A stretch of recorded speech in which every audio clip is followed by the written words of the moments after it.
Just introduce the team that we have assembled here.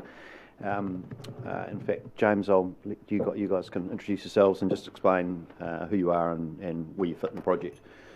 So start with you, James. So James Parry, I'm a self-employed forester in Hawke's Bay and I operate under Red Axe Forestry Intelligence. I've been engaged as the project manager for Right Tree, Right Place for the past 12 months and have had the delight of working with this small team among many others. So there's been many dozens of people engaged in the project around particular technical expertise and a lot of interaction with the farming community, which will be covered through some of these presentations later. So Andrew Clark. Hi, Andrew Clark. I'm a registered forestry consultant. I work at Pt2. I'm based up in Rotorua, and I've been involved in this project for probably over 12 months since we started. So. Hi, and I'm Lockie McGillivray. I'm a farm consultant with AgFirst based in Hastings. I'm a bit of a late arrival to the team, but my role was to put a sort of farming systems impact across the Right Tree, Right Place program. And good morning, everybody. My name's Simon Taylor. I run a business in the Hawke's Bay called Fresh Perspective Insight, which is all based on letting organisations understand their customers and stakeholders. So my role in this was understanding the landowner view of Right Tree, Right Place. Thanks, guys. So this has been a really significant piece of work for Council over the last 12 months. Its genesis goes back to the long-term plan, although prior to that, the Regional Council's been in the business of supporting afforestation in the region since inception, and certainly the Catchment Board prior to that, in a whole raft of ways. And in the last long-term plan, Council indicated it wanted to see a significant step change in the level of activity that the Council undertakes to support afforestation across the region for principally water quality benefit relating to highly erodible land, but with a raft of other benefits in terms of climate change, biodiversity, farming system resilience, etc. So in the long-term plan, $30 million was allocated for the erosion control scheme, which built off the previous Council's regional land care scheme. And that's well underway and being reported separately through to Council on an ongoing basis. But as part of the discussion around that, Council at the time indicated an interest in using its balance sheet, its financial strength as an organisation to undertake a much greater level of afforestation across the region. And so we were tasked with exploring what that might look like. And so because that potentially involved commercial investment by Council, HBRIC was tasked by the previous Council with undertaking a regional scale study of the afforestation opportunity for Hawke's Bay. The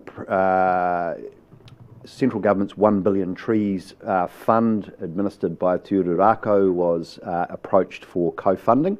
And co-funding was secured to the tune of about $235,000 from central government, $235,000 from HBRIC, and so a budget was assembled for just shy of $500,000 worth of investment, and we assembled the best team we could nationally, principally involving James is the project manager with extensive experience in afforestation in Hawke's Bay, including working with Council, and then some key providers, including the Crown Research Institute, Scion, Pt2, AgFirst, Simon Taylor's team, and also some of the other experts nationally in areas of things like redwoods, manuka, etc. So it's had a really big project team with many project streams that have run in parallel, and that's been brought together in the synthesis report that was provided to you in your Council papers.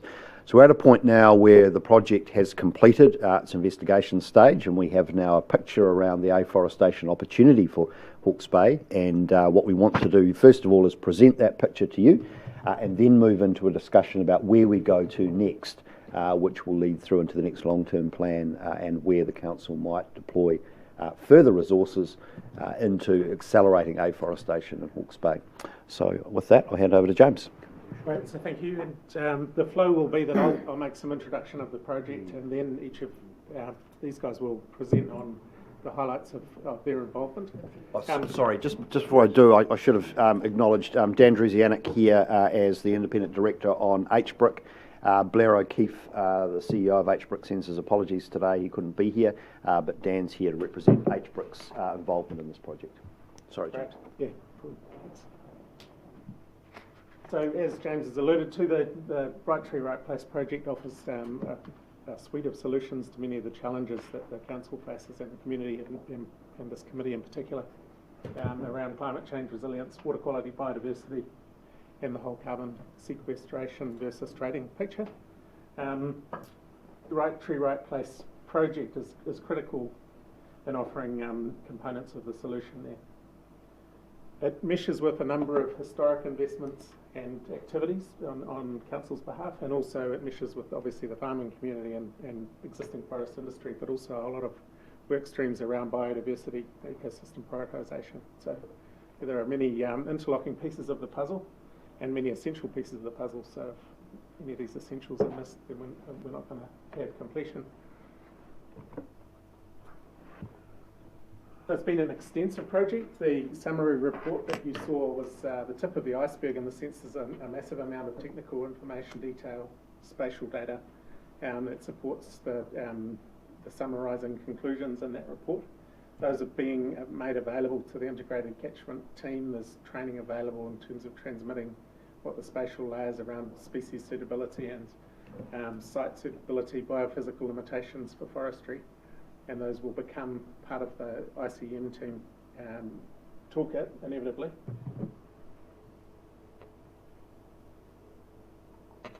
And yeah, so the project content supports council and it's now exploration of how it approaches this, but it does require a lot of strategic feedback now for next steps to be engaged with. James, I think it's worth noting, it's my understanding that an exercise of this scale has never been undertaken in New Zealand, and central government, particularly through the lens of 1 billion trees in Te Rako, has been waiting with great anticipation for Hawke's Bay to show leadership through this project around understanding at regional scale the opportunities for afforestation and all the issues that gives rise to, including the economic, social and environmental issues, some of which Simon and Lockie will cover off in some more detail.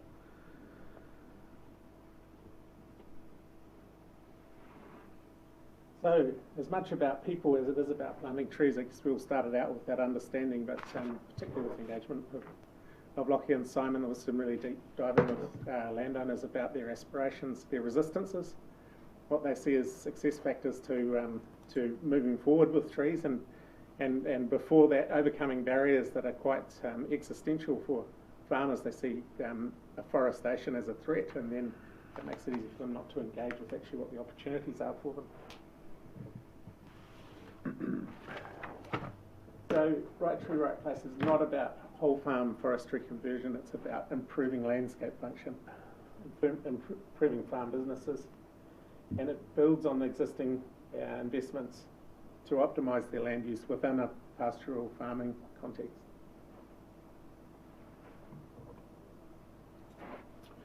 Okay, I'll sort of presentation out for Andrew.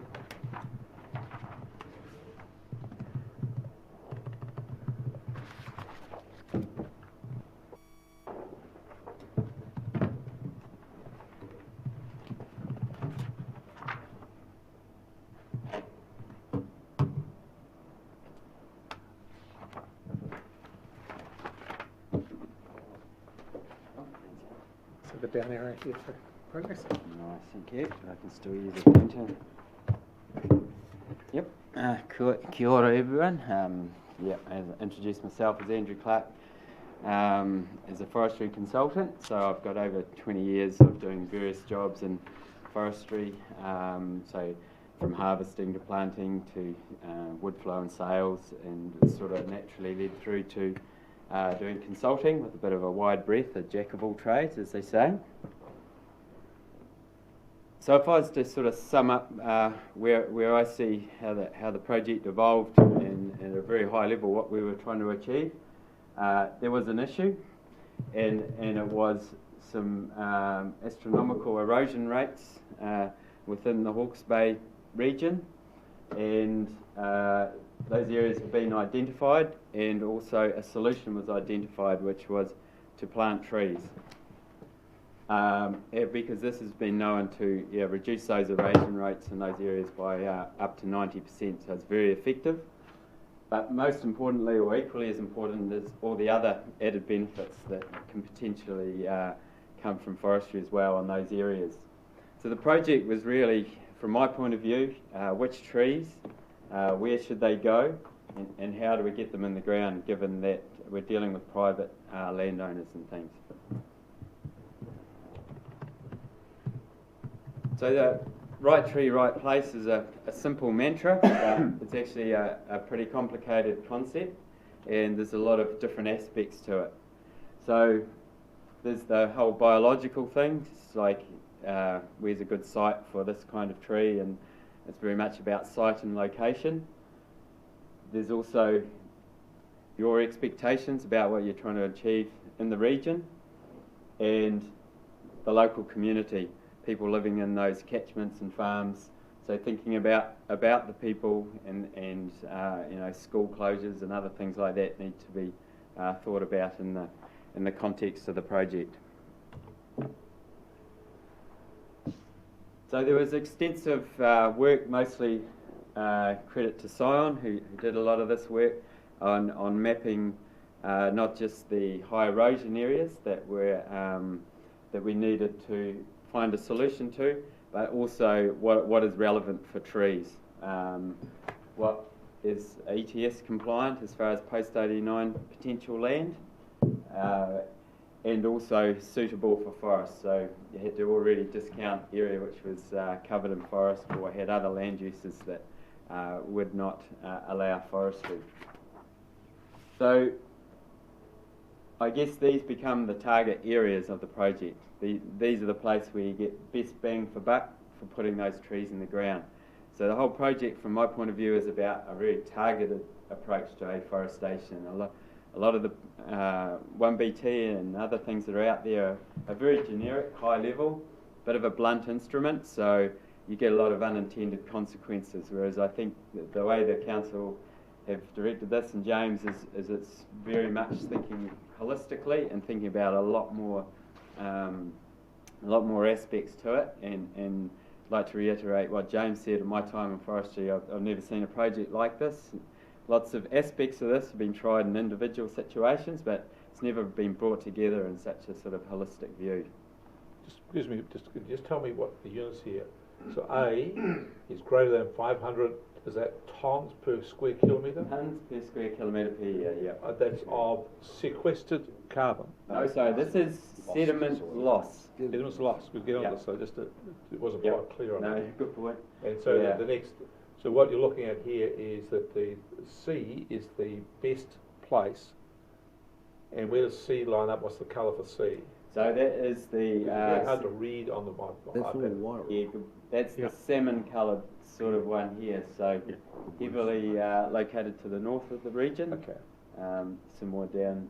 When we say best, it's the biggest erosion problem, but it might be unsuitable for plantation forestry and may require permanent reversion as the most beneficial, from an environmental point of view, intervention. So we're going to go through this layer upon layer upon layer, that's after right. net after net. That's So right. I just want to make sure I have this clear in my head. Yep. Okay. Yep. So That's in your notes, Rick, which you would have pulled But over just when I read it last night, I couldn't I read the legend on the side. It was all fuzzy. It's very hard to read. Here we go. Couldn't you find your glasses? but this is the issue, if you like. So that's right.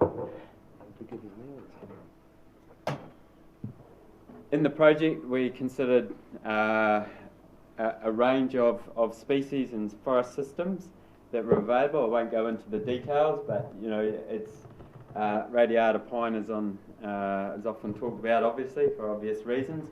But we were thinking native Manuka whānui and other things were assessed equally as well. And I'll jump forward to one of our recommendations, but one of the issues with alternative species outside of radiata really is that Radiata has had such a focus from the industry through the whole supply chain for 50, 60 more years, where genetic breeding has been going on, markets have been developed, they're in building standards, they've got every advantage you can think of. All the other species almost you could call them being planted by hobbyists, and there's no scale there.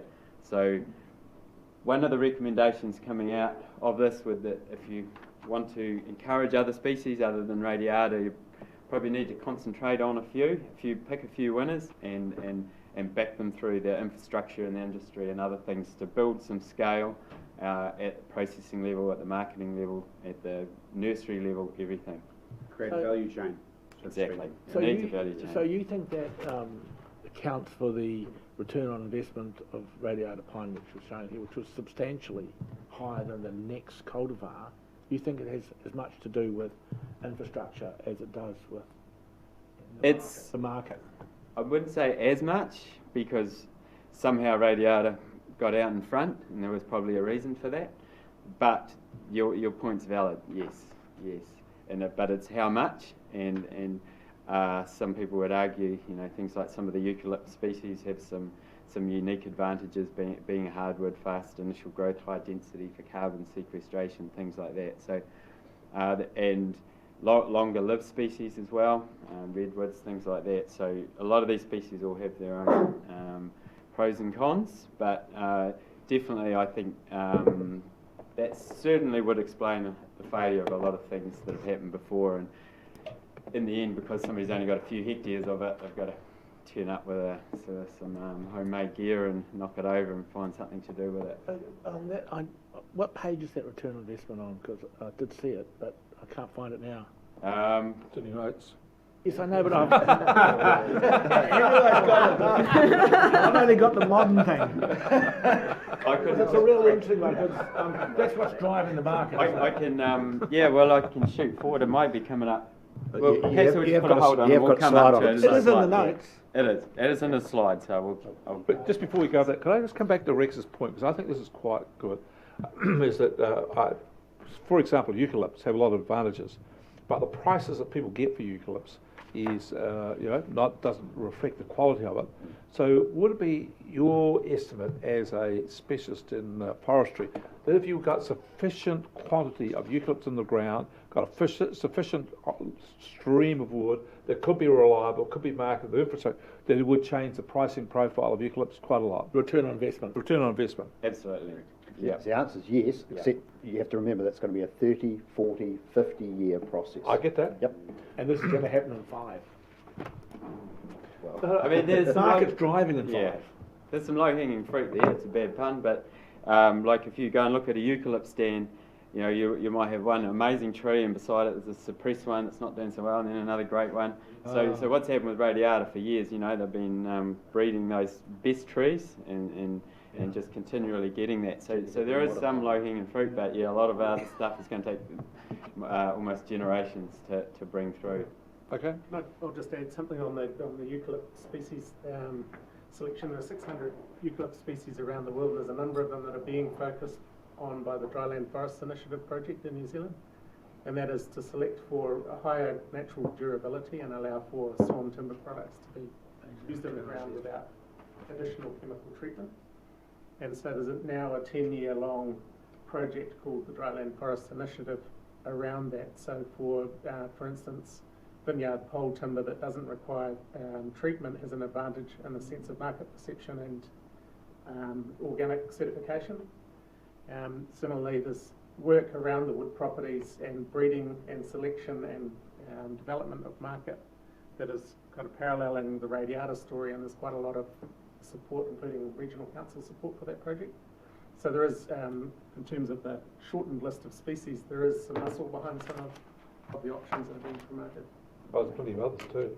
possibly not covered in the presentation, but a large number of those dryland species are being trialled on our property at Waihapua on the road through Gisborne, which some councillors won't be familiar with, because we haven't yet done a field trip there. But we will. Yep. But this report's not about creating markets, is it? It's an observation of where things are at now with a bit of upside, as you've alluded to. But we're not in the business of creating markets because ROIs go up and down. If we hold a lot more supply, there's a reason why some of the stuff's priced where it is now. In the instance of some of the species options that come up, there is parallel industrial effort going in that we would be looking at whether to align to. Sure, feed off that, but we're not picking winners here. We're just observing where everything are at with maybe some upside and some downside, as you pointed to here. So that is a question that we now need to confront and work through with council is what is your intervention mix here? To what extent do you want to stand in the market? In real simplistic terms, if you just wanted to deal with the afforestation challenge and the sediment issues in the region, as I think I said in a workshop a few weeks ago, the best thing council could do, most efficacious, is go and buy farms flat out and put them in radiata. That would be the most simplistic, financially beneficial. But that's pointed approach. to in the report right at the start and at the end recommendations, actually that separation of the environmental side and actually some robust frameworks for deciding what we put at risk. That's right. If we're going to buy farms and plant them up with manuka or whatever, that's another question. Yes. This is from the environmental point of view, particularly educated by the economic incentives from Central as well. Absolutely. So that's where this gets all very complex in terms of where we go next. That's right. But there's another framework to be built. Yes, there is. And we don't have one at the moment. So one of the issues for me is that as an organisation, we have no framework around this. We've got a farm that we've planted in dryland species for trials. We've got radiata forests that we own. We've got a eucalypt forest down in Central Hawke's Bay that was bought for another purpose, for treating wastewater.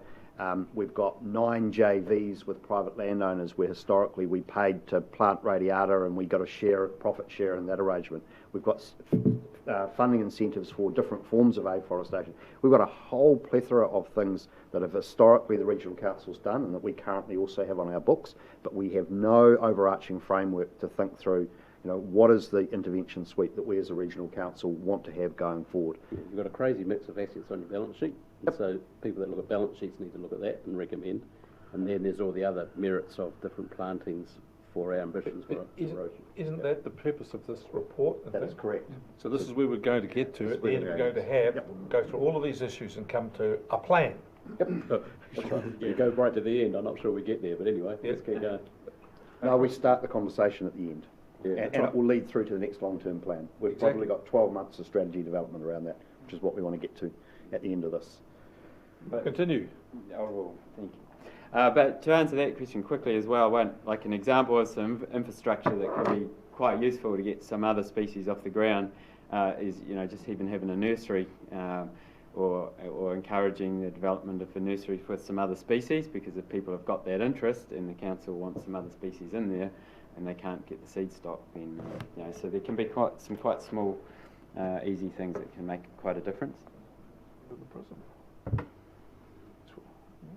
So, not to worry about the detail here too much, but this slide brings together a few things that we've been looking at. So, it is used 6 different species groups here as a proxy for some other things, but it's really to show how the different species, I guess their spatial suitability across the Hawke's Bay landscape. And the darker blue colour is where they are best suited and almost optimal, through to yellow not suitable, and the green sort of moderately suitable for the landscape. So they all follow a similar pattern, but there is some unique differences between those species. And one point of note is that radiata pine is quite robust from that point of view as well. A bit like the native species, that it does grow on most sites. So that's. Andrew, my understanding as well, we've got this data being presented to you at regional scale. The analysis has been done at such fine-grained scale that we can actually go down to farm level.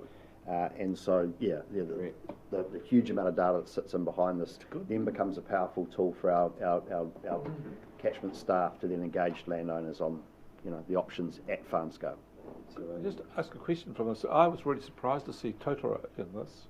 It's a fabulous tree, but I've never thought people ever considered it as being part of the carbon, the et cetera mix. Is it becoming It's certainly coming through. It's seen as one of the faster growing natives with some excellent wood properties. Yes. And the obviously, if your weighted average cost of capital is high, it's not going to be a great option because you're probably waiting 60, 80 years.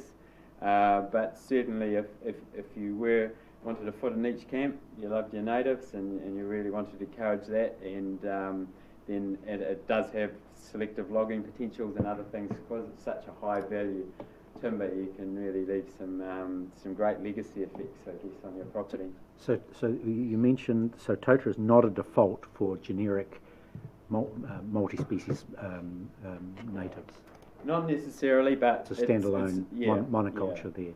Because I guess if you went full native, you probably the whole region basically, apart from the absolute wetlands and some other things. Well, even those, some form of native would pretty much grow everywhere. So I guess it's always seen for me as the default. That you've always got a backstop with native if another plantation commercial species isn't working.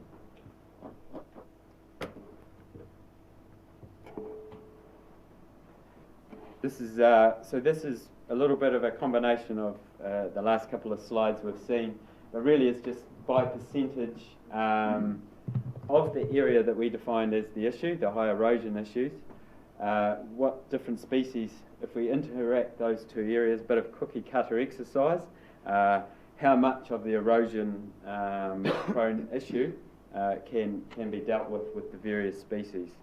So unfortunately, again, you see radiata sort of leading the pack there. It is, people call it a weed for a reason, I guess. It grows in a lot of different places. So, so this is, I guess, where siting is important, and it needs to be thought about for managing expectations about how many other species want to be brought into the fold, targeting these specific areas. So I'll just move on to the some of the financial aspects of forestry, and particularly how it might affect this project. Just explain 4 different things. So how the species vary in their economics, how you also need to value these other ecosystem service benefits, how site and location even within a particular species really vary with the financials, and just a note on sort of comparing forestry and farming as well. So this slide is really an average of averages, so it's not something to get too hung up on the specific numbers you see here, but it's really just about the trend and showing that there is real differences between the species as we sit at the moment with the current infrastructure and current markets that exist here today. So some of the things we were talking about earlier, you could potentially lift some of these other species up potentially, by how much? But this generally down this end there's different regimes of radiata, from prune, framing, permanent carbon, things like that. And down this end you're moving into your native type things with your other alternative exotic species sort of in the middle. And this is a science slide, and they have models and do quite a bit of work in this space where they can actually monetize or some of these other benefits that we're most interested in here as well as the pure income that come off the trees. And I guess when you include these other benefits, and the idea is that in many places, the total value will exceed some other land uses in some areas. So. Just a slide to talk about siting variation. Just and one question. Can you just go back to the previous slide? try. You've got Pinus radiata running through your veins. I've got water. Water yield, what does that actually mean by having it mentioned there? So, potentially in the wrong place, in a really dry spot, trees will be hungry for water, and then we'll soak water out of the groundwater. So it has to be factored in on most sites, especially with climate change, and where you might be going in your lovely climate that you have here, obviously.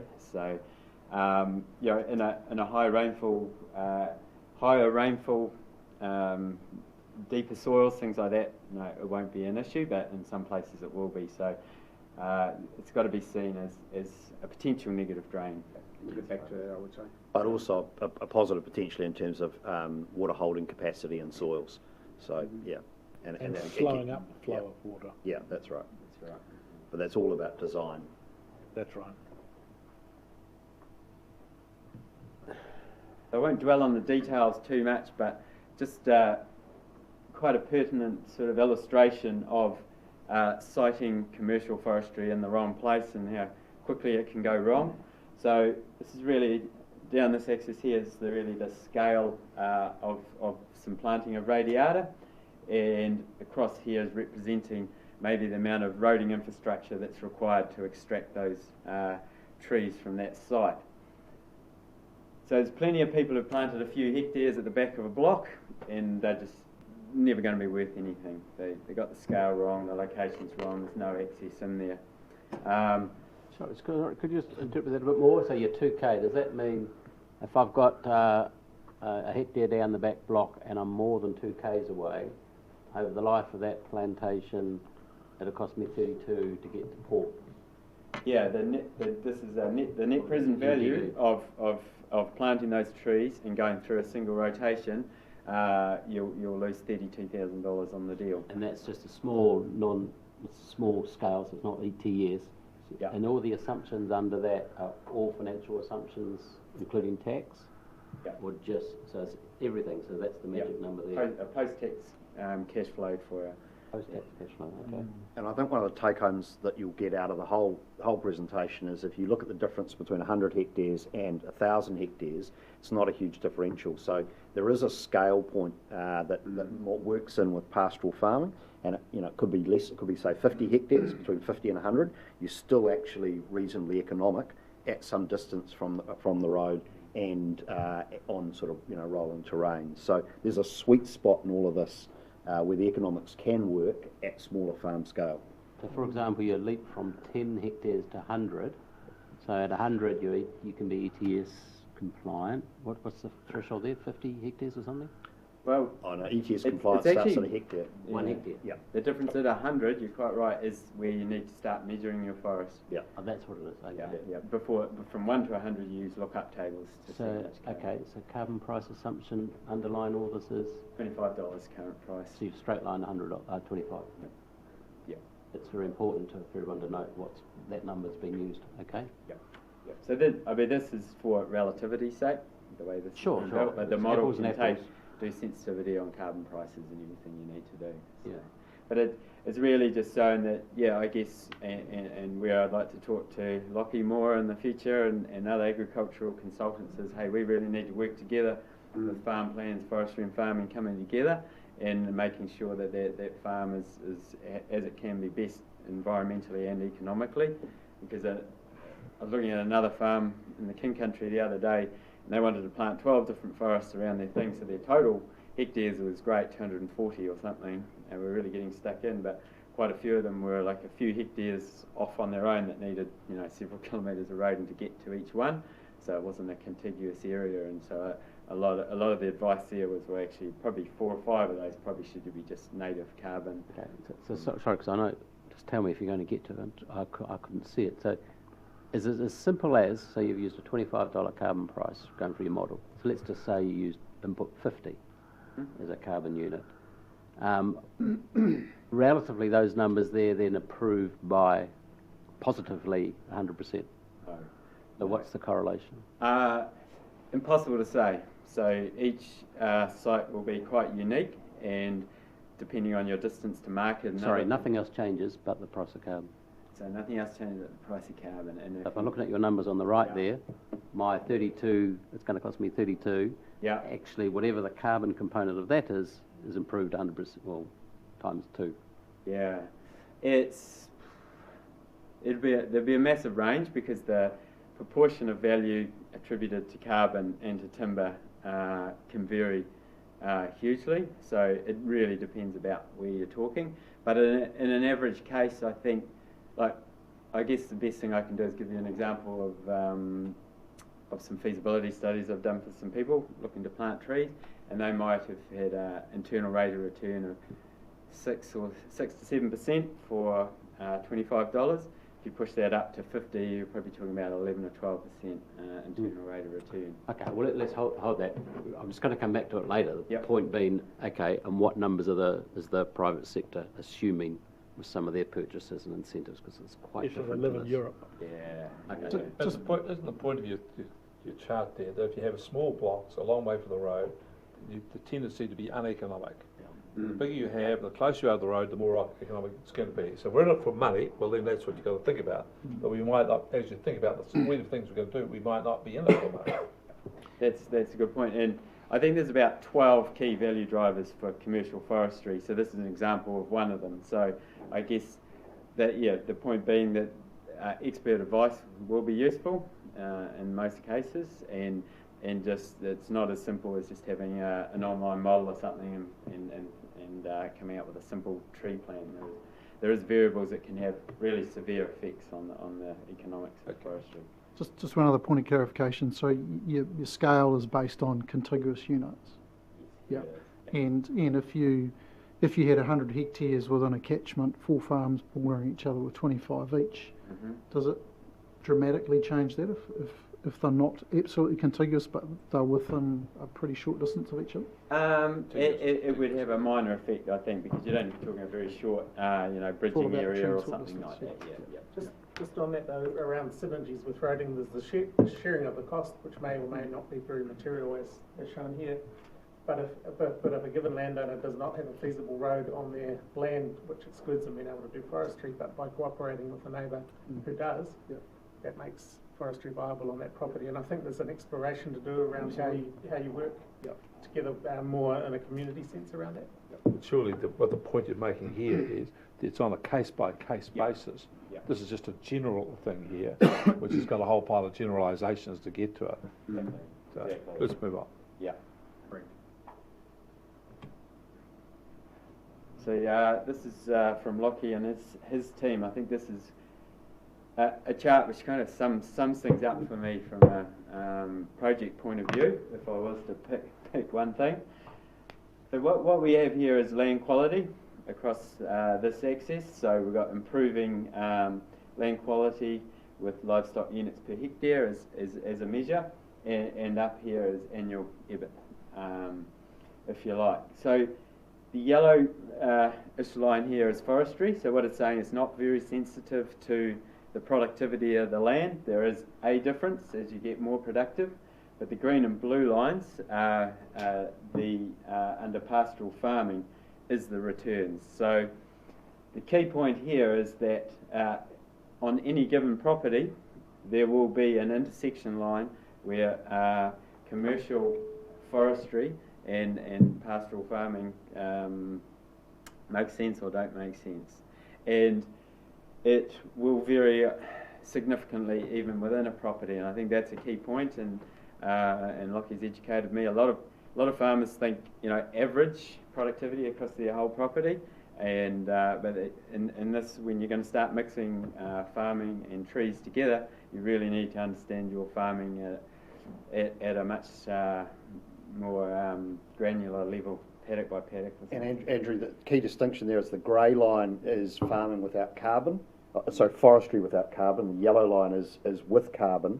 So you can see that right there, that is the intersection between forestry and pastoral farming in the economic sense, because of the difference that carbon makes to returns. So it gets forestry way up the curve in terms of stock units per hectare, and therefore the economics on good land. But that's just on first rotation. What's the projection further out second rotation? So that would be the grey line. You go back to the grey line. Yeah, that's exactly right. Yeah, so that would either apply to something that's not eligible for some reason. Maybe it had a lot of scrub on it, which so it wasn't post-89 eligible, or it could be a second rotation forest at the lower level. Could we have some graphs showing that? Because that's, I think that's first rotation. Got to look at this over time. Absolutely. Yeah. That's something that dawned on me on the project that I hadn't really thought about working for clients, and and really understanding what they're about. You know, they just after a bit of an arbitrage opportunity to plant some undervalued land and sell it in a few years, or is this a farmer who wants it for their grandchildren and their grandchildren, in which case they don't want to get it locked up into forestry because they can make a little bit of money in the carbon, but then leave a negative result for the future. And if you've already sold the carbon, you're stuck. You're in that in perpetuity. So it's very important, I think, to present that. I think actually there's quite a few organisations that will at some stage realise they've been sold a very bad deal, particularly some large trusts, and they've been essentially ripped off, because you get that yellow line once and then you're locked in forever. That's the point Neil made, and it's the point that There'll be some cases around that. we need to make sure that when we're doing this, we have that in front of us, and I think there'll be times when we'll choose simply to go straight to the grey line, no problem, but we need to make it as a conscious decision. Question. That productivity line, has that anything to do with gradient? If there is the steeper the land is, the less productive it is going to be. However, for radiata, that actually doesn't matter too much, correct? Correct. So obviously gradient is actually maybe a tool that we can use in future. Jeff, more about land classifications, which takes in gradient, takes in soil type. Okay, yeah. So, you know, and so typically, this area here is class 7 land going back, and this break even is around about what we call class 6E. Okay, so here you're moving into, you know, class 4s and better stuff. So certainly topography, and as you know, slope is there, but it's also underlying soil structure and geology as well. And Lockie, does the slope change significantly at 12 because you go from breeding to finishing, or is that a dairy component coming in there too? No, this was actually based on a sheep and beef farm. Yep.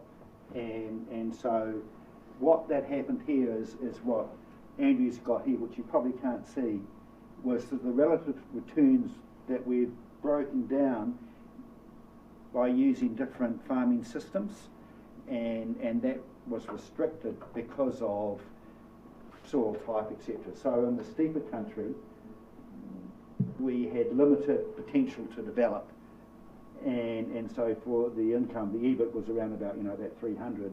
And as we moved into better country, so we could move into lucerne and plantain clover type systems. So it's the influence of cropping. I'm really trying to understand Yes, why yes. at 12 stock units per hectare, you Yes. suddenly take off. Yeah, it's cropping. change of farm Yeah. system basically.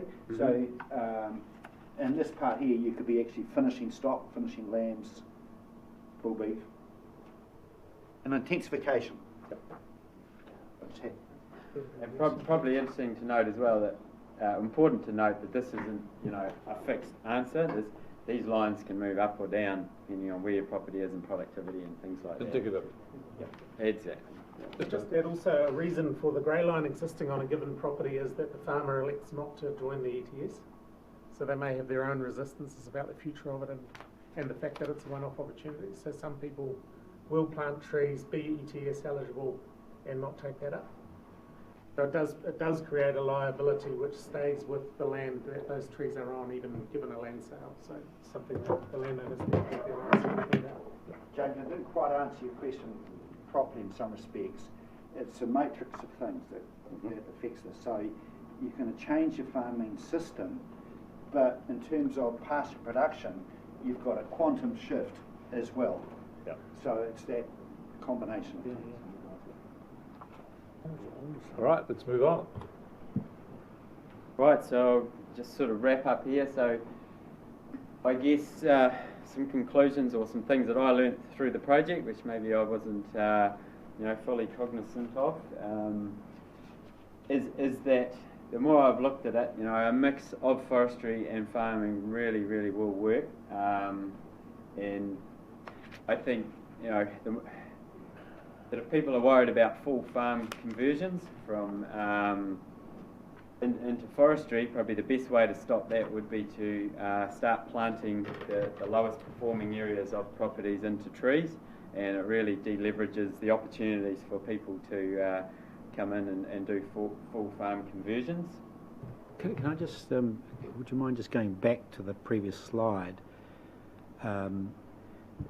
Your assumptions there is, you look, that's a mixed approach, and what was the percentage of the land, the lower performing land that you assumed from a particular project? Was there a model that you used? It came from This was, Neil, this was a real case scenario. Because we're probably on live TV, I'd rather not say who it is. No, I don't have to say, but, It was a 1,200 hectare coastal property, and by taking out this bottom land here, and I'll get to in my presentation about a similar case study, I think we ended up about 600 hectares or 500 hectares. 50-50. Yeah, slightly less, say 40-60, in terms of 60% remaining in pastoral and 40%... 60-40. Yeah, 60-40. Have you modelled that across those, have you superimposed that across the highly erodible, your previous graphs? Absolutely. Yeah, what we didn't do is we didn't bring in an increased value for the sediment, for the decrease in sediment loss. So we left that out of the equation, and we just took out the highly erodible land.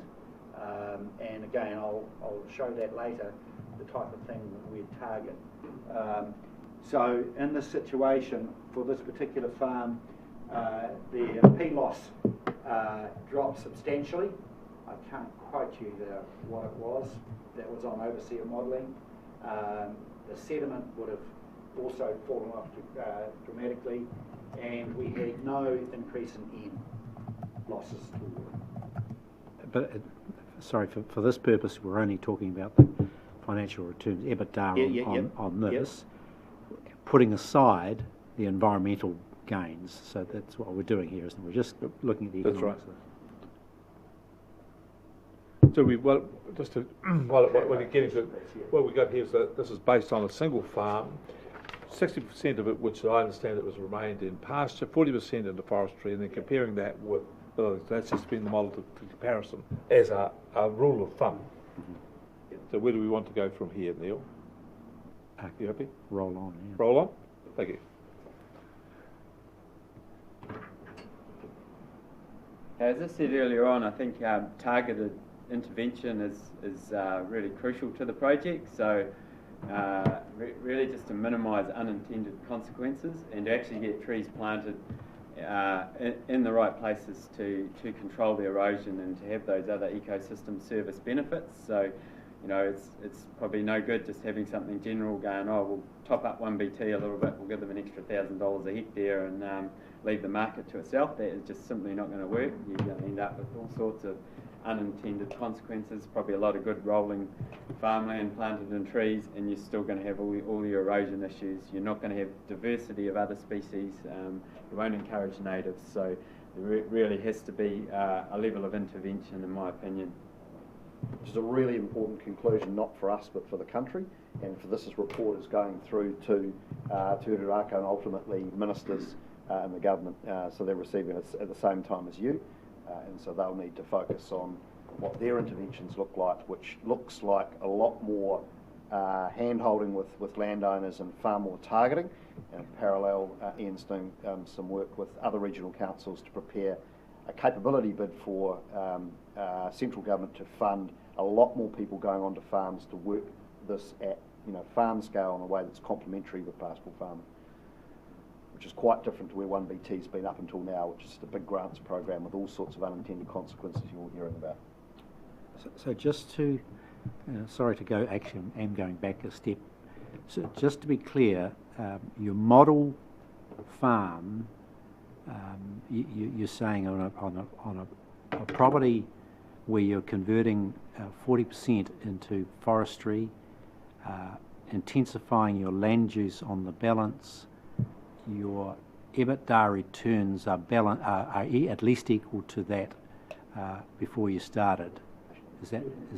Lockie's got a full presentation on that, so I think that's It's coming up. Oh, Sure. is it? We haven't got to that part yet. Okay, but I'm just thinking that the emphasis on mixed land use, and the model is telling us that if we go up to northern Hawke's Bay, apply that across the board and tell landowners that this is what you can achieve, the evidence is showing us that this is what we can do. That's what I'm about to Yep. Right. Yep. Yeah, so I'll just move conclude on. there to keep things moving. Thank you. This is all good. So thanks, Andy, so it's a nice segue in. So again, I'm Lachie McGillivray, I'm a consultant with Ag First based in Hastings. Principally our work's around optimising land use for individual landowners. I suppose 20 odd years ago we did have a more of a pure financial brief when we did that, and it sort of evolved in really understanding individual landowners' aspirations and their wider family and where they wanted to go. And in the last 10 years we've been sort of bringing in other aspects, environmental just being one of them. So yeah, thanks. So I guess in the presentation, to summarise it at the start, we've recognised there are some critical touch points where the balance between pastoral farming and forestry type regimes overlap, and they differ for each farm. And understanding where that point is, you've got to do a very detailed land inventory of the farm. You've got to break the farm down into its production units, and that exercise requires a multidisciplinary team to do it. You need the likes of Andrew and some of our team, James, etc., to work together to come up with that answer. And that's possibly why it hasn't really been done before. Not to mention discussions with the farmer around the kitchen table about where they want to go and what they want to do. Key point. The only take-home message that I'd like you to walk away with from my presentation, the overall impact of the right tree in the right place can lead to an increase in farm viability. There is a place on every farm for a bit of forestry, and it doesn't need, in most situations, to be a negative in terms of the final outputs. Next one, please. So, what I'd like to do is just go through two case studies that are in your documents, and just sort of give you a bit of a brief on them. So this one here is in the Ruatakuri Valley. So that's Mahi there, Wairau here, the road up to Waikaremoana here, and this is this farm. It's been held in trust for a few years with absentee owners. There's a couple of young descendants who are keen to do something with the farm. They're sort of in their late 20s, early 30s, and they're keen for something to happen. So if we broke the farm down into its land use classifications, we're broadly just falling into two land classifications. So this, the dark green here is 7E, and the light is 6E.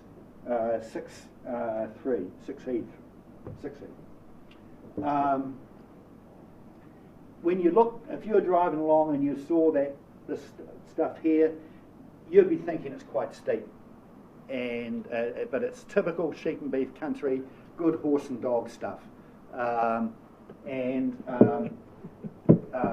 producing substantially less in terms of pasture production than this lighter stuff. Next one, please, James. So we did a bit of a desktop exercise. Didn't go out on the farm, didn't walk through with Andrew, and we just took out what we thought were the highly erodible land parcels. And sure, there might be one or two excess issues in getting in there. So this case study farm is 1,245 hectares. Next slide, please, James. And we took out 325 hectares, I think it was. So we moved from 1,245 in this desktop down to 935 hectares. So a 25% reduction in land in this particular example. In modelling that through, and by using modelling tools, we decreased their stocking rate by 15%.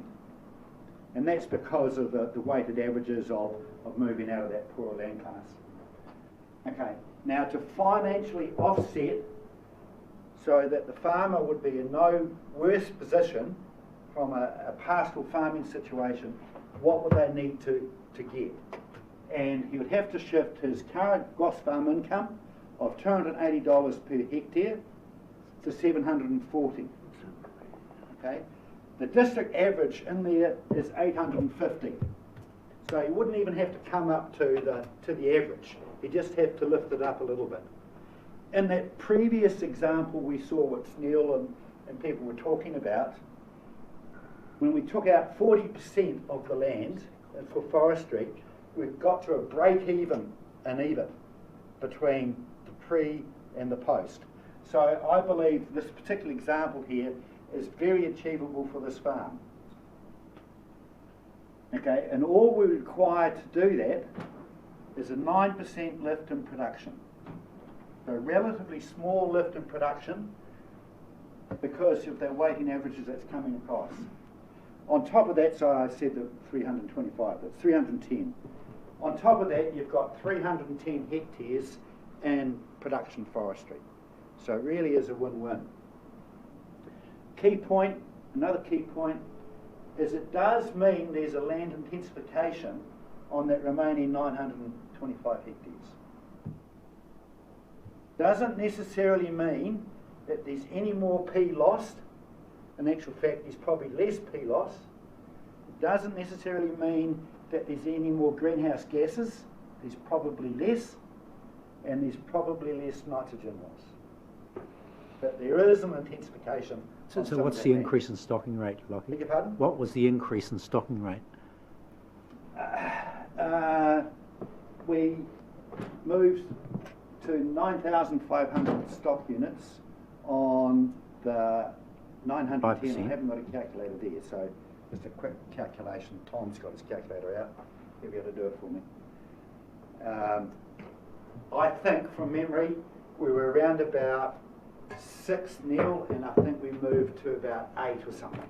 Okay, I should have had that. 6 to 8. Well, that's a 33 and 30% increase. All right. Finished with that, guys? Yep. Okay. So this is moving on to the second case study, and this is a map that Jeff knows quite well. So we did some work for the Regional Council in terms of setting a target of a 30% reduction of sediment in the tank, and how we were going to go about and do that. So this is a SedNet map of the tank catchment. Great tool, SedNet. I know it's the tractors, but it's probably one of the best we've got out there at the moment. So 30% reduction in sediment losses, and we broke each of the sub-catchments into the total loss per square kilometre. And so the bright reds, that's over 1,000 tonnes per square kilometre. These lighter colours, you know, they're right down below 500 or even lower. Okay, so in order to get to 30%, what was the impact that happened to the average farm? So we did that modelling, but also it varies between farms. And so the next one, please. We looked at a particular farm. So this guy is Tom. And so here's Napier here, so he's not very far away. Tom has extended an invitation for you to go out and visit his place and talk through the process that he's actually going through. So that invitation's been sitting with James, and so he really does extend an invitation for you to understand the issues that he's going to have to go through. So next one, please. So when we overlay that SedNet map onto Tom, this is what happens. He's a 400 hectare property. It's third generation, maybe fourth generation, He's round about my age. He's got a son that's wanting to come back on his farm. His wife Maureen, she's a nurse in the hospital. Great family unit. If we take out in our work to get that 30% reduction, all lands with 950 tonnes of sediment loss per square kilometre or more needed to be retired. And that land of 650 tonnes of sediment loss up to that 900 needed to be planted intensively with poles to get that 30% reduction. So what it meant for Tom was this dark area here is 130 hectares of his 400 hectare property that he would need to retire to take out of grassland farming. Yeah. And you'd have to do some intensive pole planting and another 80 odd hectares. So what do you think that would mean for him from an EBIT point of view? If we looked at that grassland farming. I guess you're going to tell us, aren't you? I'm going to tell you. Good. I'm going to tell you. But we've got to do more work, and Tom really does invite you to go out there to talk through it. First thing is, the scale of SEDNet, the resolution's not fantastic. So when Tom looked at this, you know, some of those lines aren't right. That land in there is quite nice. This land over here is a bit steep. So you actually have to do paddock by paddock inspection. But our modelling results with Tom ended up here as a $12,000 worse situation off by putting all this land, all that steep land into forestry. So $12,000 EBIT worse off per year. Not huge. On top of that, of course, he's got a forestry situation in which he can, you know, help with the new generation wanting to come in. So Tom's going ahead. Tom's actually starting the process of fencing off and putting in forestry. He wants to talk to you about the process which he's had to go through. And it's taken a year or so to get there. Next one, please. Okay, so we've done this to death, but it's cool. Just hit it one more time, please. Yeah. So the critical touch point is here. I think that's a really dubious number, or dubious line, because if we're just looking short term and planting trees for carbon, then we're going to wind ourselves, this is my personal feeling, we're going to wind ourselves into a real mess. The line is this one here that we should be thinking about. That difference enables a farmer to get into forestry with a good cash flow. But we should be basing our long-term economics on what the real market return for forestry is and not a number for carbon. Somebody asked before, what happens if it goes to 50?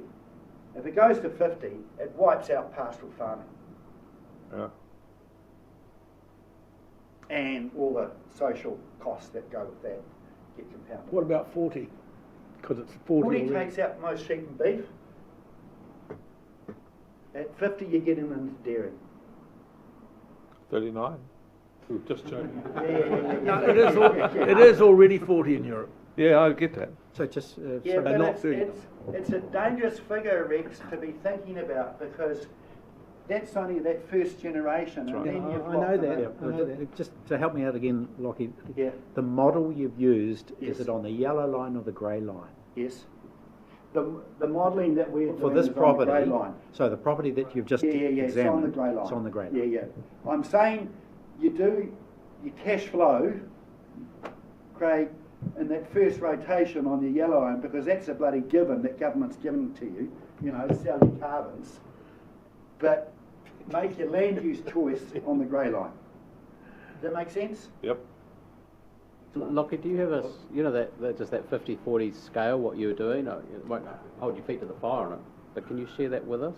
Like that one at $40 looks like dairy's taken over. Yeah, at well, that was XYZ. done by one of our economists, a guy called Phil Janot. Yeah. And so it's a published bit of work done on MPI. I can get you that. Really good bit of work. You know, it would be very interesting. Does that feed part of what's going back up down to Wellington? Well, Are they there bigger was a separate bit of work done by our Waikato office. that I Many was people just won't want to working hear that. Okay. Okay, so my last slide. Farmers have a long-term vision of farming, and they understand in terms of that long-term vision, because they want generations to stay on the land. Having full sustainability is part of their DNA. It's about how we talk to them about what that means. And I really think right tree, right place adds into that, because it does give them more financial stability. But we need to take out some of the fear factors. They do have an increasing social responsibility, and I've got to say, Tom gave a phenomenal address at the Grassland Conference a month or so ago, or a few weeks ago. It was quite funny, but really good, and it hit some really good points about the changed concept of land ownership. And so what we've had in the last few 100,000 years has probably fundamentally changed, and that there's a social requirement that's now on land ownership that there's never really been before. Sorry to paraphrase you, Tom, you might want to add to that. My last point is, I think right tree, right place can deliver a whole lot of things. It can actually increase farm viability, and it can meet some of those environmental targets that you guys are really striving to get. Any follow-up questions for Lockie? I'll just point out one interesting thing that we're talking about, carbon going up. Like if you talk $40 or $50, and it might override some farming practices. It would actually have quite a perverse effect on forestry as well. You would almost override harvesting as well. So you get into a situation where people would be better off to move everything into permanent carbon. So I don't know if many people have thought about that, but they're talking about these really high carbon prices to encourage people to do lifestyle changes and things. But it only has to sort of get around that $40-odd range, and you just walk away from harvesting. You just move into permanent carbon. But, in fact, that's already driving behaviour, because the capital from the equity funds out of Europe, look, some of them are definitely thinking that. Yeah. So it's already happening. Yeah. Is it correct, excuse me, looking with your just regional knowledge, there's been some attention recently on some large farm sales around the show, and people have alleged that, the foresters are coming in and taking over. But what I understand is some of the numbers they've been using to grab that cream, that carbon cream, is like $40, $50 plus dollars, just straight lining some of the rhetoric from Wellington and elsewhere. And the only difference between that happening and not is the Crown still has a cap at $25. If they decide to pull that, or lift it to 30, or tear it up, or whatever, but every single indication is it's at the very least going to be higher than 25, with all the Crown incentives, zero the carbon bill, etc. It's just where it goes to. So is that correct? And if you accept that, that's why we're seeing some of these farm conversions to forestry, and then we see some of this impact here with that matrix you had. Some of that work that Phil Janot did, and he's a renowned economist, said that the supply-demand equilibrium could be 80. 80. Yep. Look, I don't think that's out of range. You look in 2 or 3 years' time, if the rest of the world comes to the conclusion that climate change is real and carbon is the problem, then the price of carbon will go through the roof. Certainly, Chair, so $25 a tonne right now is what you pay on your petrol and is what you pay on your electricity, and there's no evidence that has actually resulted in any behaviour change in terms of our transport emissions. Or no one knows that. Well, it goes into the slush fund, but when you wonder why a farm sells for 17 when it was valued at 12 a few years ago, you put in those kind of assumptions, it makes sense. And some of those people actually think they're getting bargains at 17 mil. Not. And traditional straight lines is that's outrageous. Look how many stock units they won't have. Yeah. It's a whole different lens to look at it. That's right. Of which we have a lot of land and influence ourselves on our own balance sheet or associations with forestry, which is another discussion. Right, so let's box on the next one. Over to Simon. Cool, thank you. Thank you, folks. So, as I said, my name's Simon Taylor. My role in this process was really to, I guess, bring the landowner, bring the human view of tree planting, right tree, right place to the process. And I guess my key takeaway is something that I get reminded by my daughters daily. You don't always influence people based solely on stats and spreadsheets and graphs. There's a lot of other things to think about in terms of what's going on with our audience when we're thinking about how we influence change and how we perhaps support them in making some of these decisions. So what I guess you've seen already is a fantastic toolkit and a fantastic set of information that can be fed into these, and a lot of what I'll talk about is what needs to be wrapped around that in terms of how we engage with landowners and some of the conversations we may look to have. So the process that we walked through for this was essentially 15 on-site interviews with landowners, so going out and sitting around the kitchen table with them, and these guys broke into three main groups. So we had a number of them who I guess are deemed success stories, so they've planted trees, they've had some success out of it, they look back on it fondly and as a positive part of their business. We had 4 who are people who are kind of dabbling or interested or thinking about it as an opportunity on their land, and then we had another 5 who are, I guess, wider industry influencers, so consultants, other people who are on land and have a bird's eye view of what's going on with landowners and some of the things that they are thinking about. And it really was focused on what's driving behaviour in terms of what's encouraging me to do this or discouraging me from doing it, and then by extension what's the role or what support could be provided from HBRC in extension in terms of addressing some of those barriers. I think it's always important with an audience, regardless of what that audience is to come back to their context and their world. And I think that along with a lot of other decisions on farm, tree planting is at that strategic level, and so there's a number of different factors that come into this depending on each individual landowner's circumstances that will vary, but they're multiple and they're quite complex. So is there succession in the wings or not? What's going on there? What's my attitude to risk? How well does it integrate with other things I'm doing? All a number of aspects, and almost to a person, when I spoke to the different audiences, they looked at these things differently depending on age and stage and background and farm type and all the rest of it. So lots of different things that go into the mix. Not a simple topic.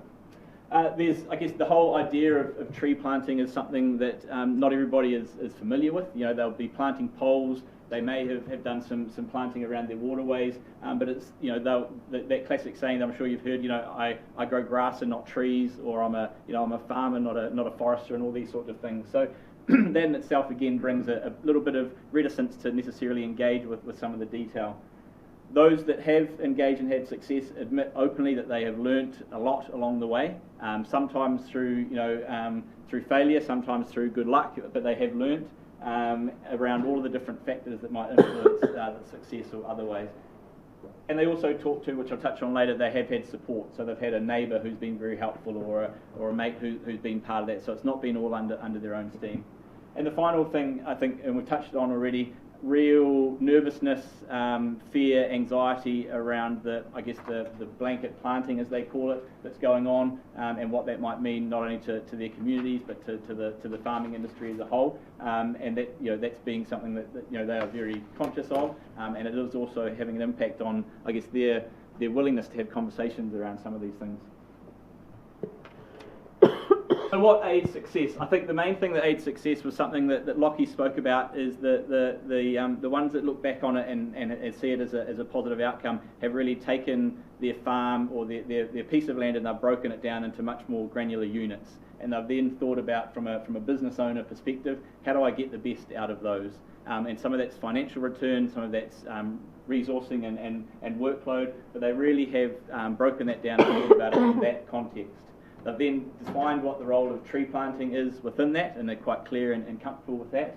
And that's generally either around financial, so it plays a key financial role, or it's a land optimisation. So a number of guys spoke about the fact that they it meant that they could manage their farm slightly differently. They weren't having to worry about trouble patches. They weren't having to spend a lot of time on low productive land. So it had an optimisation standpoint, particularly if they are looking to slow down or to look at other initiatives and want to focus their attention elsewhere. Then once they had got through and they'd recognise some of those benefits that had gone in with the assumption of those benefits. There were all other secondary things that came through, often further down the track. So things like animal welfare, just the general, I like having them on my property, it's a nice feeling, it's good for mental health, all these sorts of things that came into it.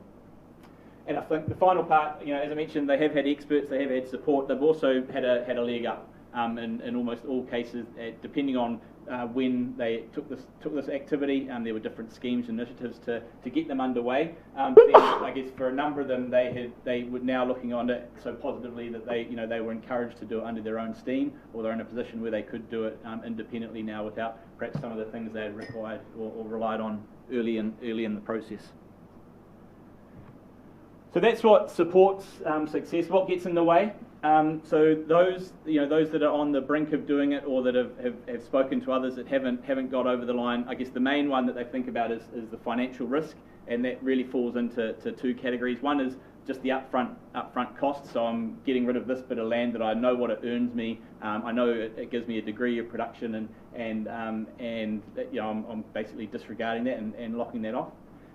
There's this idea that I'll be locked in for quite a long time without any degree of flexibility, and maybe I feel a bit more flexibility in the way I'm able to farm at the moment. And there's also a feeling that and some of them spoke about it, without a lot of the data that we've seen this morning, and with a lot of the information, for a lot of them it felt like you're putting your trees in and then you're crossing your fingers for 30 years and hope to turn out all right.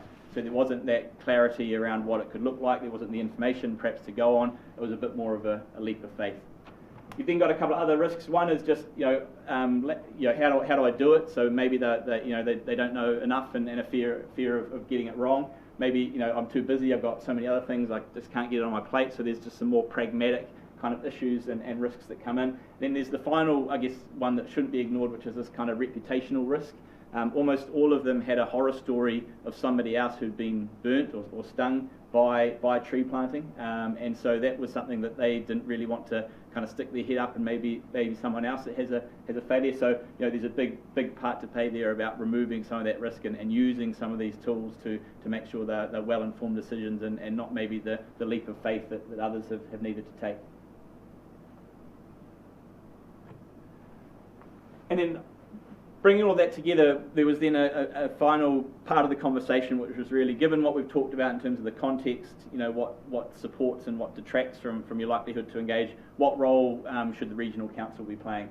I think there was a really obvious gap in terms of where they get expertise, where they get support, where they get advice and guidance from in a tree planting sense. So there's a piece to understand my individual operation, and as we saw with Lockie, there are so many variables that are so individual. This is not something that can be used, we can't use blanket rules or blanket assumptions necessarily. You have to get out there and have some conversations, understand what they're trying to do, and understand also what may be holding them back.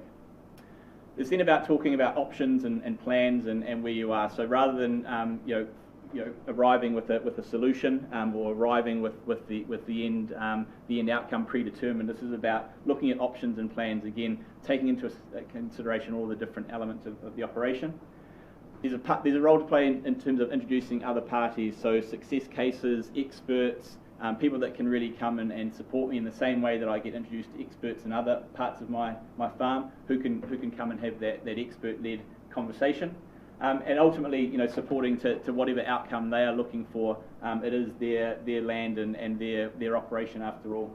And I think the final part, which a number of them spoke about, was also, there's very negative sentiment nationally around tree planting, and the farmers can feel that, and it can be seen as anti-farming or very much going against what the farming industry should be standing for, to plant trees. And I guess part of the conversations I had with a number of them was about, well, what about some of the other success cases or examples of how this can be done well, and maybe trying to influence some of that so it doesn't become a black and white conversation of tree planting is bad or good or otherwise. There's a clear understanding of the role it can play.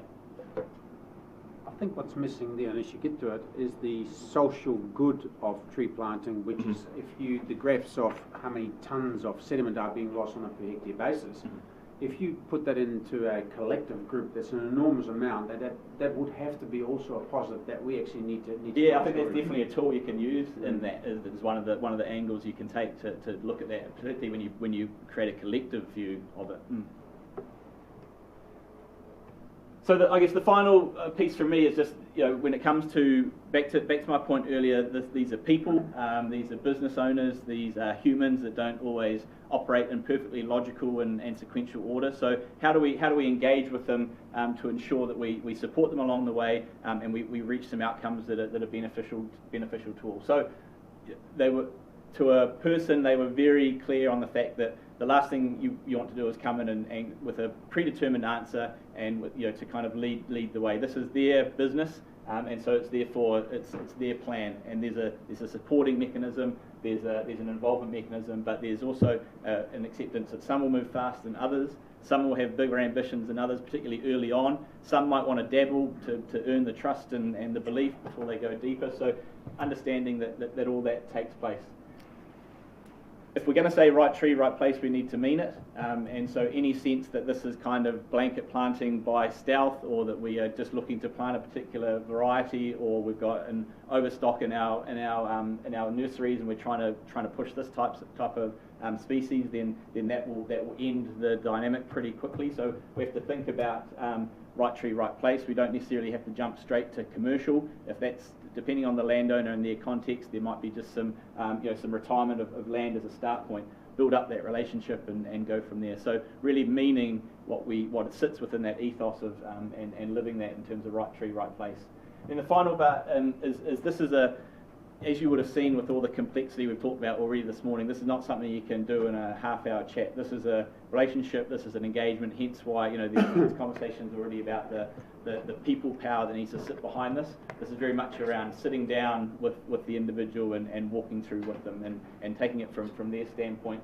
And so, as I say, there's maybe some early engagements that are just around building that trust and that reputation that you can then have conversations. It's not to go in and necessarily sell or to look to drive things at a speed that the individual isn't comfortable with. So as I said earlier, a fantastic set of toolkits that can be used. And I guess what I'm trying to point to here is there's a way in which we should use them, which is very much relationship and individually focused, rather than perhaps necessarily trying to spit out an answer all on our own and then handing it over to them to run with. Right, questions? So Simon, you see in the initial stage our role, an important part, contribution we can make is advisory service.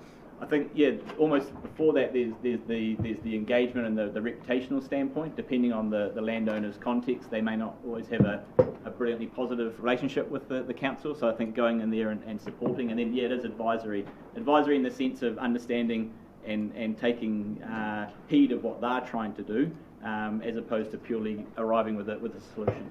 Yeah, no, but not quite the answer. Okay. It's footprint of people on the ground. Yes, yep. Boots on the Actually, ground, probably Rex. the biggest take-home message from this whole exercise is that there is I just wanted Simon to say no that. substitute for it. Yeah. And that's going to be a huge resourcing challenge for us. Yeah. Jared? Okay, I've got, in true form of chair, I've got 4 questions. Okay. One more than Neil. Have you measured by doing this, and we're saying that we're actually planting the areas that's more than 750 tonnes of sediment actually will be planted up, how much water we actually will keep in the landscape? And why I'm asking that is we have some real issues with storms up in the catchment. Within 2 days, it's actually racing past, and then 2 days later, we're back to minimum flow again. And we know from the old people, the Katiaki of the river, they're saying it used to take a week before actually that water came down. And so that's a very important outcome that I would like to see from this. Have you done any work on that? I haven't. I'd have to check in with the scientists. We could probably do that using some of our surface water modelling techniques. We haven't done it particularly for this.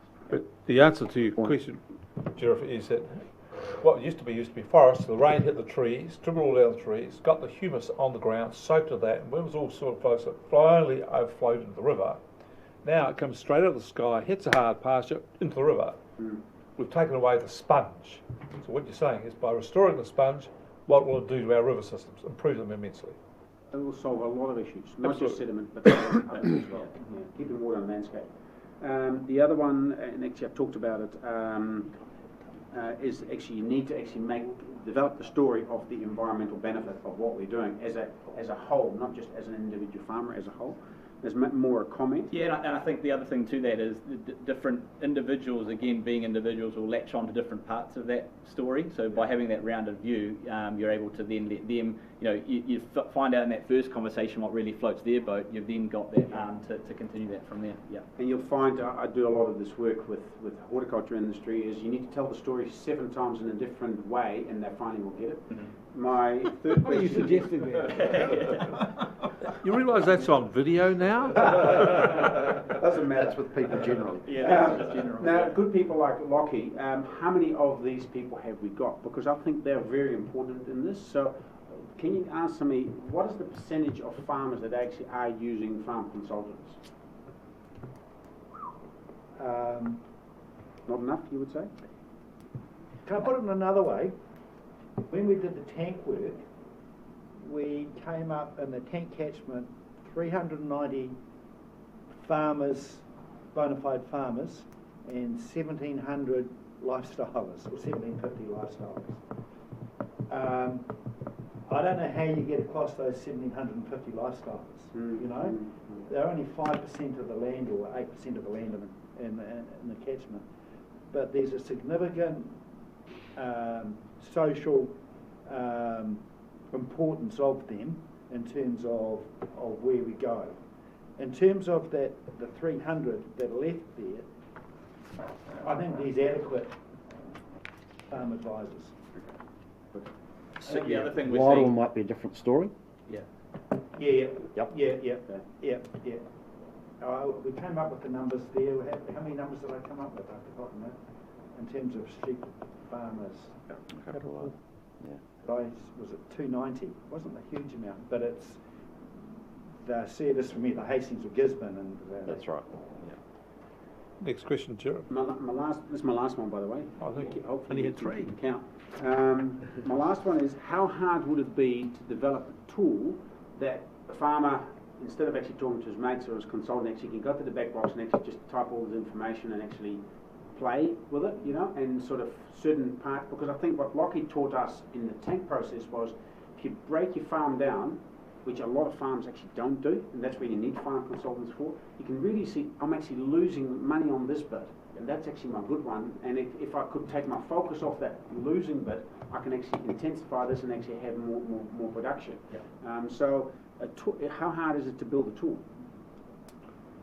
from my view, I think we've got some great ingredients and all this, there's so much that sits behind us. We've got the raw materials for a tool. I guess given the conversations I had, it won't completely remove the need for all that engagement, but it's a great supporting mechanism. As I say, one of the words there was around looking at options, playing with what it might look like, and really applying it to your own piece of the world. So any tools that help them do that and see that it is a solution based on their own plot and not on anybody else's, then I think that's only going to support the engagement and the decisions. The land use capability system inventory is a really good system, and Garth Isles, who was part of the regional council for many years, was a really big advocate of it. The problem is the resolution is 1 to 50, and we need to bring that down to 1 to 10,000. 1 to 50,000. We've got to bring that down to 1 to 10,000 for it to be used as a tool on farm. The current resolution for I think anyway, that land use capability is good at a regional level, but not at that micro level you're talking about. Part of the solution to that is the LiDAR, regional LiDAR program, which Council's funded, and we are flying this coming summer, where we get high resolution LiDAR data for the whole region, so we can feed that into the models in the farm planning. That tool development is very much in the thinking of the Our Land and Water National Science Challenge. Simanaki Whenua, Landcare Research, NAG Research are actively working on something that I call it Sim Farm. So effectively, exactly that. Let's plug some stuff in and see what happens. Lockie's point is probably the most pertinent, is that that's only as good as the data you can feed into it. Craig? Just a point, because it's, the challenge of unproductive in some lands, steep land country. What's that, grade 7 or 8 or something? That's been there long before this report was commissioned.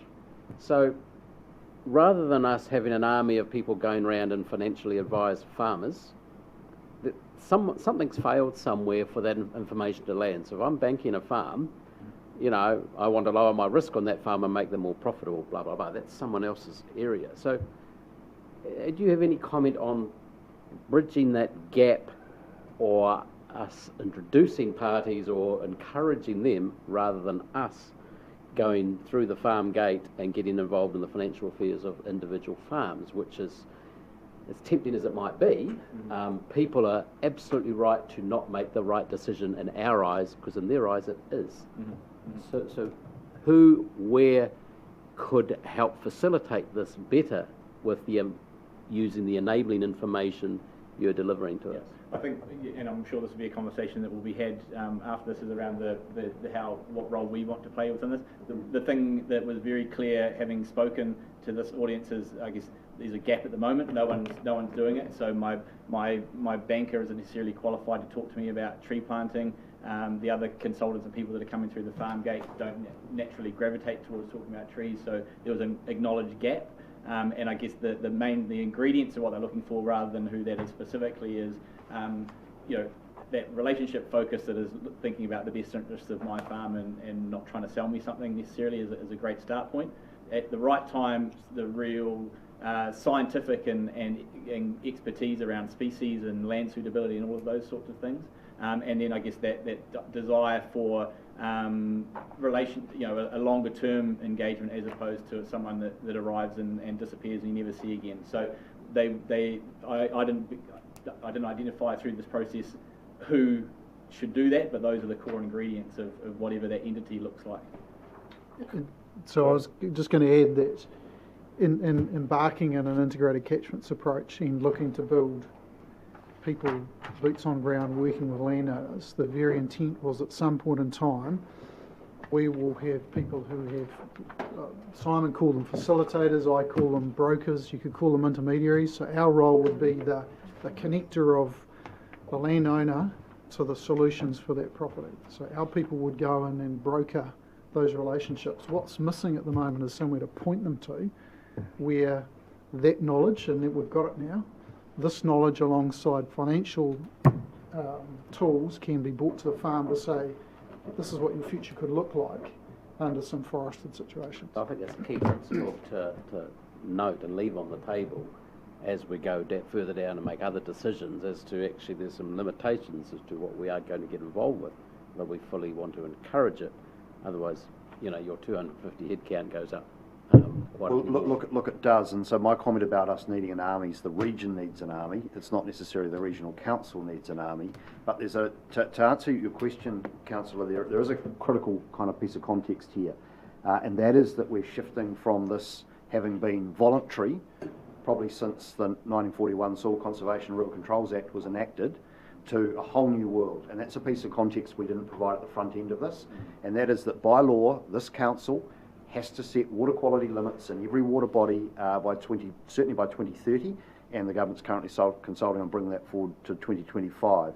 The catchments we've done, Tuki, and the tank catchments are actually our easiest catchments when it comes to sediment, by and large. Wairoa and the southern coast, and to some extent the S catchments, they are the most sediment prone. We know from our ecological research that demonstrably that sediment is having an adverse ecological effect that we as a regional council must address. What we will be required by law to do is make some choices about whether we regulate land use, which is to say large areas on the map we actually regulate out of pastoral farming by law, and we have the regulatory tools to do that, and that is a choice that council will face. On the other hand, we could take a far softer approach, which is putting lots of resource into incentives and information and support, and that's very resource hungry, but it's the supportive way of getting the community to the outcomes that we want to get to. And Environment Canterbury, for example, they have completely downscaled all of their voluntary farmer support efforts, and now they're just entirely a regulatory agency because they, through the process of commissioners and everything that happened in Canterbury, have gone to full regulation of land use right across the region. And there as a council, they've had to make the choice that with their scarce resources, they're just a regulator. So when we think about sediment, and they're dealing with largely nitrogen, as a region that has to deal with sediment, we're going to have to decide whether we're just going to get in the business of regulating land basically into trees, which will be by force of law. So this is the really hard stuff that's going to lie ahead for this council over the next 3 years, and the 3 years after that. It's what's your intervention mix, and how tough as a regulator you're going to be on this stuff, because the issues that are happening in the coast and in our estuaries and in our rivers and streams has already been estimated and is already understood, and we have a serious problem as a region that by law we're going to have to address. Yeah, can I just add James's thing? Just before we do that, because we're starting to get into future discussion, I just want to make sure we're tied up on all the questions. Yes, we've that's a good got. call, Because James is now leading us into a discussion further. I just want to make sure we're clear. We needed to follow up on Craig's. Are we going to follow up on Craig's thing? We're not going to miss it. It's timing and sequence here. Councillor Graham. Oh, no, I won't, because I'm just going to follow up on James. No, So I want all the questions. Well done, otherwise. Mr. Chair. I applaud your approach. You're having a great day today. I am. Having a great day. Having a great day, Mr. Chair. Mr. Chair, can I just take you, while we're on the segment, back to the second to last slide, Simon. No, there's nowhere near it. There. No. Yeah, one before. Question, Thanks, Simon. You're welcome. Can you tell me? That one. So you're recommending that the regional council take a facilitator role? Is that what you're saying? Yes, so this was, I guess, in terms of from the landowner, what role should the regional council be playing in this? And it was along this, I guess, similar to that word in terms of going and understanding the context. Okay, and I get that. I get that. Yep. Have you done any work as to the efficacy of this approach? You've come to a conclusion around being a facilitator. Is it a fanciful idea or an imaginary idea? Have you done any work that supports a recommendation to be a facilitator? Not when it comes specifically to planting trees. I think there's a role in terms of filling the gap that we see in lots of other industries in terms of that expertise, but no is the answer. So there's been no work done as to... I think the closest to it would be the analysis that we did that suggested the rate of progress we've historically made through the voluntary approach around soil erosion would take us about 400 years before we would actually deal with our current challenges. I get no. Perhaps an extension of that. Seriously, that's putting our historic progress in context. No, that's okay. And what we've achieved just in the delivery of the ECS program in 18 months would be another measure of success in that space. Sure. Neil? Okay, so I'm asking the question of Simon. What work as a result emerging out of this report has been done to support that facilitator role?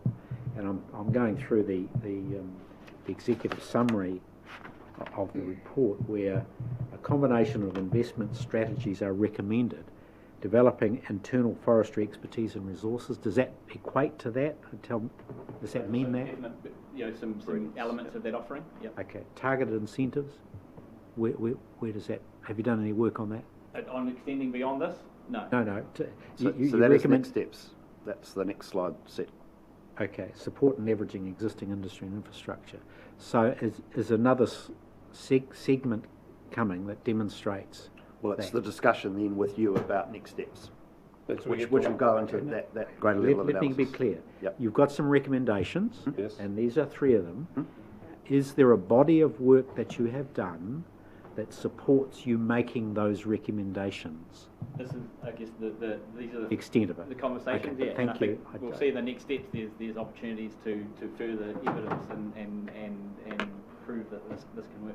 And Simon, your methodology has been focus groups with landowners? One-on-ones with landowners. Right. Yeah. Yeah, and I think what was being read out there was actually some work that I did So it was around just looking at the various, without recommending any, it was just explain the various, I guess, interventions that you could use to try to get that targeted approach. Okay. So it's what James was talking about before, with the regulation and the intervention, I guess it was like getting into carrot and stick type things. And, Sure. Okay. working with existing infrastructure industries, things Yeah, like but that. why I'm going down that road is asking the question, does your report and the work that you've done support the recommendations you put in front of us? In other words, is there a body of evidence that suggests that that's the best course of action, so that when we come to deciding that, we're making that on a good, sound basis? The body of evidence is qualitative research done, so we haven't done it quantitatively in terms of surveying hundreds of farmers and getting into that level of depth, but that may be part of what we choose to do next. Sure. What we can draw on, though, is that there is lots of international research on the role of intermediary in these problems. Part of the issue is we don't have it for New Zealand, Yeah, but I mean, we can go to elsewhere in the world where they've done this before us. Sure. I mean, Lockie has been around a while, and the old MAF days, etc., and so we've had this in play for the best part of the latter part of the 20th century, and we know how much it costs, and we decided not to do that anymore. So you know, I'm putting in the context of what the region has had in the past, what's been tried and what's been abandoned.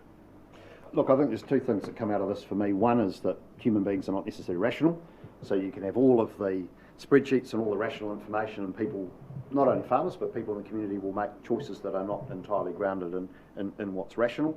And then the second point is that there's been a lack of any compulsion or any requirement. So we've had good works done by people who've done things entirely voluntary, and we've had people that just simply haven't taken up any of the advice, any of the incentives, for whatever reason, because there's been no compulsion. But we're moving to a world where there will be compulsion, and then the choice is, are we going to do it the hard way or the softer way? Rational in your eyes. Well, it's rational in theirs. It's rational. Well, yes, but it's therefore rational irrational. based off the sorts of analysis that Lockie's done, which is based on spreadsheets, financial analysis. Well, let's move off a philosophical discussion about rationality and human irrationality. I just want to get to a simple place where we've had this report, we have these presenters. Has everybody got their questions they want to ask of the presenters? So I now want to move on to looking more to the future focus and what we do with it from here, what's a more general discussion. So Just Chair, one final... Chair, you're going to do that after lunch, where we're going to, hopefully we're going to move on, but I just got one comment in supporting of what James said, and that is, you know, for 100 years we have deforested faster than anyone else in the history of the world. And my father was involved in this. Old Tommy Cooper, who just deceased, and I went to his tangi, he was involved in this. We did it really badly. Talking about advice the last 50 years, we gave our farmers terrible advice. We drove farming and everything by volume, not by value. So instead of telling our farmers how to make more profits, we told them how to produce more meat and sheep and all sorts of other things. We did a bad job. We all have to acknowledge that the advice we've given our farming community, and it's not subjective, as has been suggested to my left, it is a fact. We have done a shit job in terms of our environment, and we have to correct that. And the community has a role. It's no one's fault. These farmers are not at fault, and some of them are really leaping on and proactive. Some of them are feeling very abused almost in this process, and I don't blame them. It's no one's fault. And I do think we represent the community. The community has a role to play in getting this damn thing right. And if we just go to the private sector, we'll still have to, it won't work. So we have to come up with solutions that our community is going to get in behind, because we have responsibility here to what happened in the past. So thank you for that. That's sort of almost an introduction to where we wanted to get on to. Was that? So James, where do you see this thing heading to here? Right. Well, I've just asked Campbell Leckie to come up, because we're at a point in time where really the ball now needs to be passed from HBRIC back to council, so that we can contemplate how this advice influences our plans going forward, including into the next long-term plan and, of course, the annual plan for next year as well. And so we're proposing to pass all this information to the Integrated Catchment Management Group, and which is Ian's group, of course. Campbell, who is the manager of our biosecurity and biodiversity team, has extensive experience in this previously, having headed the council's previous look at this, which was a Trees on Farms program, which the council 10 years ago initiated with a very similar set of objectives. That program had to be put on ice because of the collapse in the carbon price that resulted from the policy changes by the incoming national government in 2008, which reduced the efficacy of the emissions trading scheme and collapsed the price of carbon. And so that program was very much built on revenue recycling off carbon. And so Campbell led that work then. It was put on ice, but Campbell does have an awful lot of experience in working with landowners in the biodiversity and biosecurity space, and has been very successful in getting consortiums of landowners together to undertake a range of interventions. So the idea was to backfill Campbell's role and put him full-time on working on taking all of the outputs from this, working with you as council over the next 12 months as we think about how we evolve our existing set of interventions and present you with a set of choices. Within our existing resources over the next 12 months, we think that we can, under the erosion control scheme and with our existing staff, build on some of the findings here to look at some case studies, look at how some different policy interventions might be put on the table for you to select upon. You'll need to think about the future of the erosion control scheme. We built it with some degree of uncertainty about rates of uptake. It's going very well, but you'll need to think about whether that gets greater resourcing or we shift resourcing around.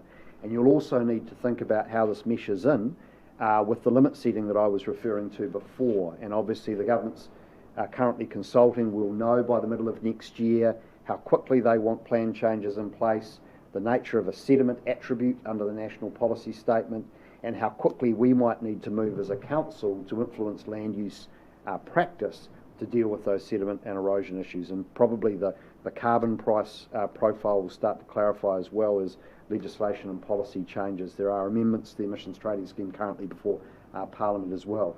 So you've got a number of dynamic factors going on, and it's our recommendation to you that we take the next 12 months to lead into the next long-term plan to review our current suite of interventions, including our current forest estate, the Waihapua forest we've got on the dryland farming initiative that was referred to before, our current erosion control scheme, our current riparian program, how all that comes together into our future set of interventions, and that Campbell would lead that body of analytical work and a whole bunch of interactions with you over the next 12 months to work out where we go over the longer term in relation to trees in the Hawke's Bay landscape. So that's what we're proposing, but we're really keen to get your feedback on that kind of plan of attack going forward. Up there are a range of sort of, macro questions that we would need to work through over the next 12 months, which goes to pace, scale, the balance between, regulation, voluntary initiatives, the extent to which we're going to take a more commercial approach to this, having historically looked at commercial mechanisms. For example, we've got 150 hectares of Mānuka, and we've got a joint venture around that, and that's been something we've trialled to understand the economics of Mānuka. So where do we go to with that investment, etc. So there's an awful lot of complexity. It spans right across the council's existing activity, and what we need to do is bring that forward into something which has some durability over the longer term, so that we have a sustained effort with our farming community in whatever we're going to do, not just lurch from different policy intervention to policy intervention. Sorry, James, could you show me when the paperwork is? Could I just say to you, James, I think what's missing here is the point that Rex made in his thing, which I think I'd characterise as context. So when we're making decisions, you've got to make them in a context. So what is the context? And the context here, for me, is changing attitudes within society. Rex identified that for one was just chop it all down and grow and grow and grow, so entirely commercial focus. There's now a shift in context that the social and environmental concerns are more important, in terms of how society sees it. The context is that people used to feel that they had the right to do what they wanted to do on the farm. Now they're being told, well, maybe that's not true. You have a social license to operate. People talk about that now more. So more sort of interventions. But the other context is raised by Craig as well. Do we leave people to make their own decisions, or do we regulate as the counterpart of us? So what context are we operating in here before we get ourselves to the individual decisions? I think a lot of these things here are more of an operational matter. I think we've got to have it in the context of what we're going to do. Yes, so look, the purpose of today was to simply brief you, so it's an information item to brief you on this project and where it has got to. The next piece, which will be decision items for you, is something we want to take into workshop. So today's purpose was really just to show you what we've done, get any immediate reactions to the research that's been undertaken, and then we're going to embark on a much deeper process of strategy development with you about all of this. Craig? Yeah, could you just point, because you've just said it's an information, but the narrative you gave us just prior was you've obviously done a lot of thinking about this. So could you just show me in the papers that we have to contemplate this, where that is? So in the I missed that. No, really just in the opening paragraphs of the paper, you'll see that there's a high-level context in terms of water, biodiversity, climate, etc. This afternoon we're going to be going to workshop and we'll be talking about some of the big land and water plan change and regulatory challenges we've got ahead. Okay. That this sits in. So you're not asking us to make a decision Absolutely about this role? Absolutely Because not. you spent 10 minutes on it. No. What I've told you. This is the start of for a discussion raising issues. We're going to have to come back to this and pore over this in incredible detail over a period of months. On a timely basis. 12 months. Sorry? 12 months you indicated? Well, certainly the next 12 months is the lead up to the next long-term plan, because in 12 months' time we're going to need to be getting pretty close to finalising a package to take to the community. So it is the next 12 months really where we will be having that dialogue. And look, the decision to deploy Campbell is not one that we're asking for you to make that decision. That's an operational decision between Ian and I. What we do recognise is that we have to do some work on your behalf to bring a whole range of options through to you. We've got some really good analysis that's been done, but we've now got to pull that together in the context of all of our existing interventions and paint that picture for you around the options for the future. Can I come back to a minor point? What's going to happen to this report you've given to us? Does it go up on our website? Well, it's already publicly available by dint of being on this agenda. What we do propose to do is to do some publicity around its existence. As I say, it's been provided to central government in parallel, so ministers will be contemplating. And the general message at this point is that we've received this report and we will now be working with council on what the response to it may be. Could I make a suggestion here? I just want to again pick up on Reese's point about this is about society, community, etc. Would it be, given it's contemplating significant changes, it's also would it be a sensible thing for the Regional Council to have a public meeting in Wairoa, Central Hawke's Bay and in the Hera, and to put this paper out and invite people to come along and have a discussion about it and have an open debate about these are the things we've discussed. I think would help open up the discussion, help bring people along rather than keep it, like as in you can get on the website and read it if you like. Look. In principle, I agree. Although I would like us to be a little bit more advanced in terms of what this means for us and where we're going as a council before starting to have town hall meetings, particularly given all the atmospherics and emotion around forestry conversion at the moment. We'll be very clear in our publicity, as we were in the paper today, that this is not about whole farm scale conversion to plantation forestry. This is about complementarity with pastoral farming. But I'd just like us to have done more work with you in a workshop setting around where we're going on all of this before we start holding public meetings. Well, I have a slightly different view. I think it would be better to go and explain to people what we've got, and say to them, we haven't made any decisions about where we're going to go to here, and from that you'll get a feedback from the public about what they're thinking, and it'll help feed into how we manage it. I think it would be really helpful, and I think being open and transparent and upfront and doing things quickly is better than being slower and waiting until you've made all your plans. That's my view. Mr. Chair? Yeah. Just given the advice from the Chief Executive on the status of the report and the publication thereof, can we make a change to the third paragraph in the executive summary, which says the current wood supply is already sufficient wood processing to expand to provide 500 jobs, and $500,000 in GDP. Yeah, should be $500 million. Yes, I have yeah, spotted that myself. And the Yep. chair can write a cheque for that tomorrow, Yes. I'm sure. But We'll have that changed. So, just councillors, what do you think about the idea of having this as a public forum to discuss it? I like that idea as well, I must admit, bringing the public along with us. And we don't have to, we'll never get it right in what we're going to do, although we need to be very clear that we're not about wholesale farming, we're more about farm forestry, and there's been an enormous amount of work done on that as well. But it would result in a bit of heat and Wairoa, but Well, I think that if we're holding a public meeting in Wairoa, a really important piece of context for people to understand are the freshwater policy changes that will drive a whole bunch of things here.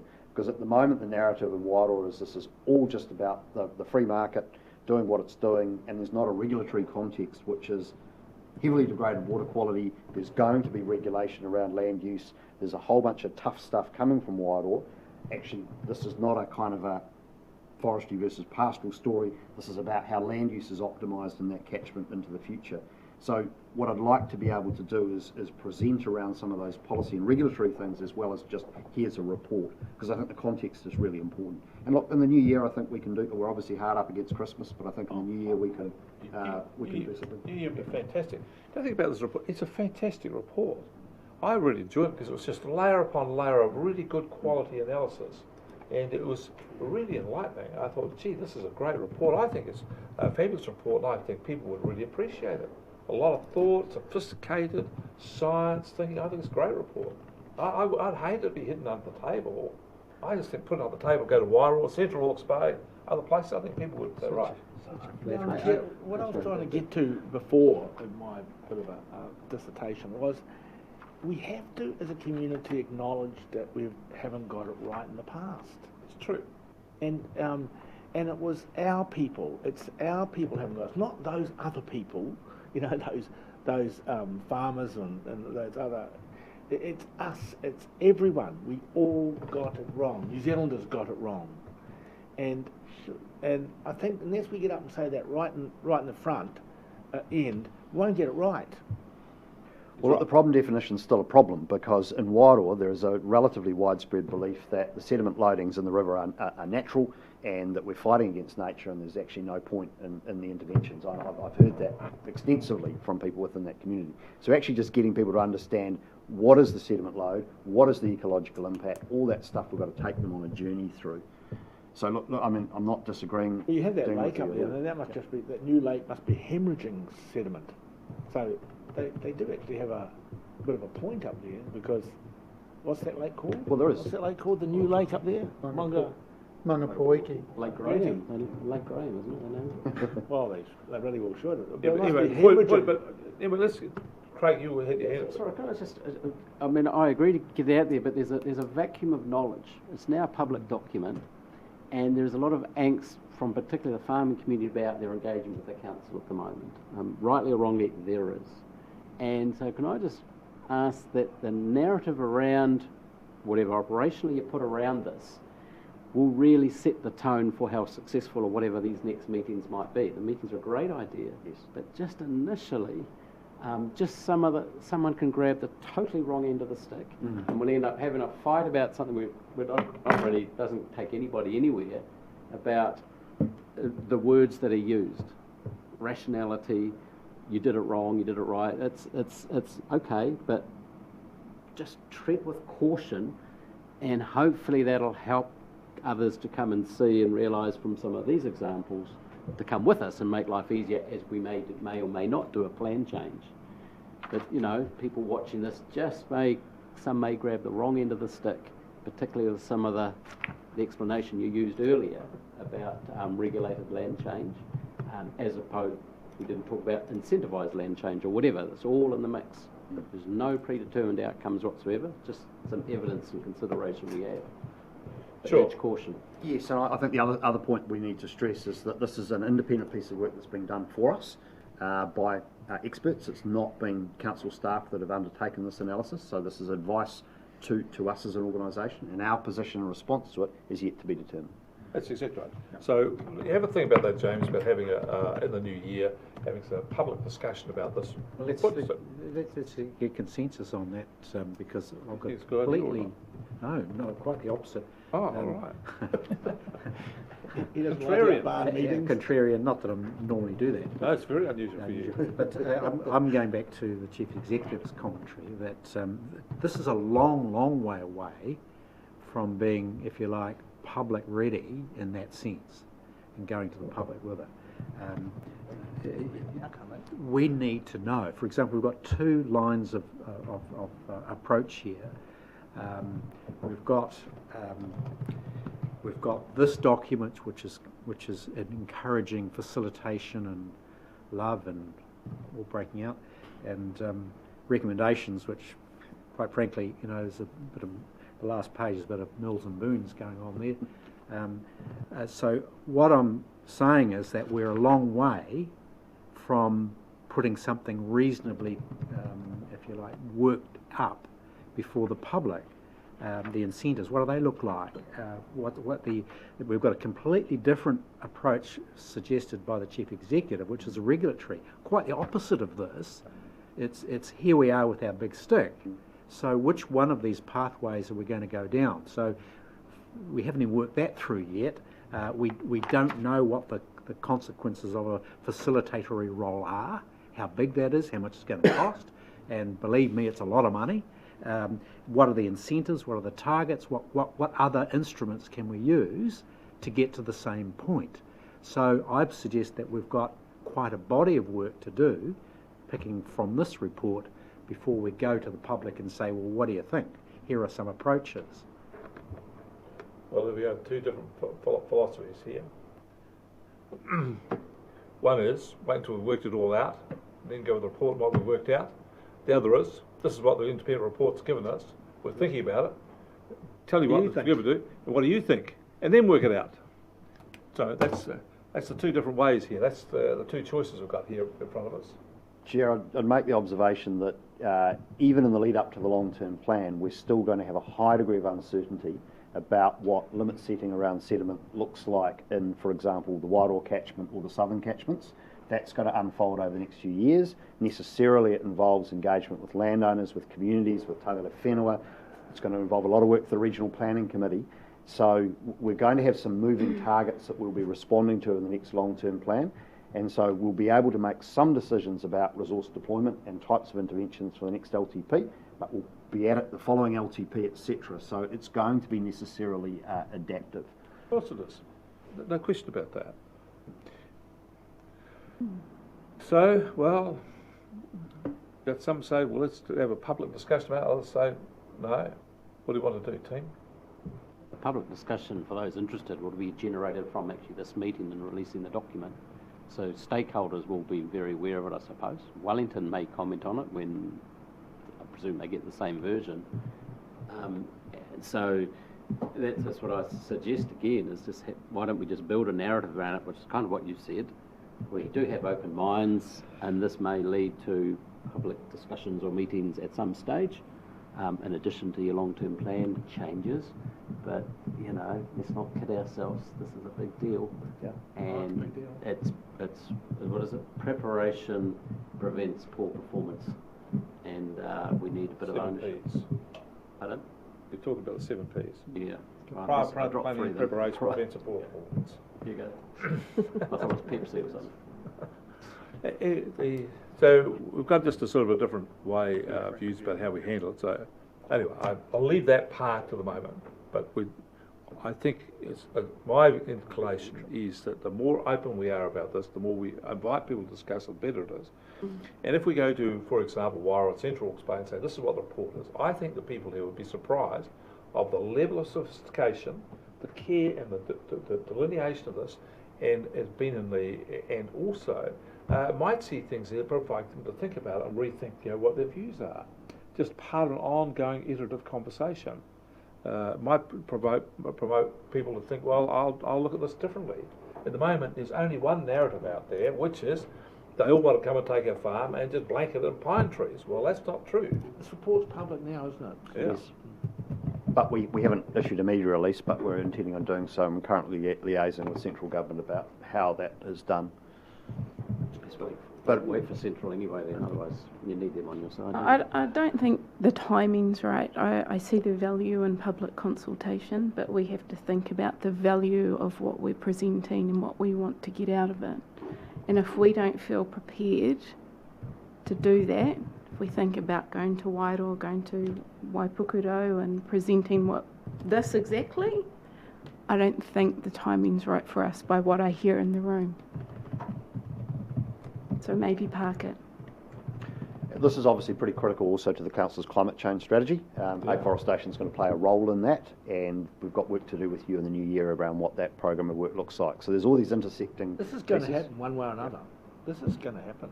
but it's how it happens that's so important. And I think that the best news story out of this is that we're not rushing headlong into interventions. What we're doing is building a really strong analytical base, understanding implications on farming, understanding the environmental options, and we're trying to invest in a good evidential base to underpin our interventions when they come forward. Okay, well, let's park that then.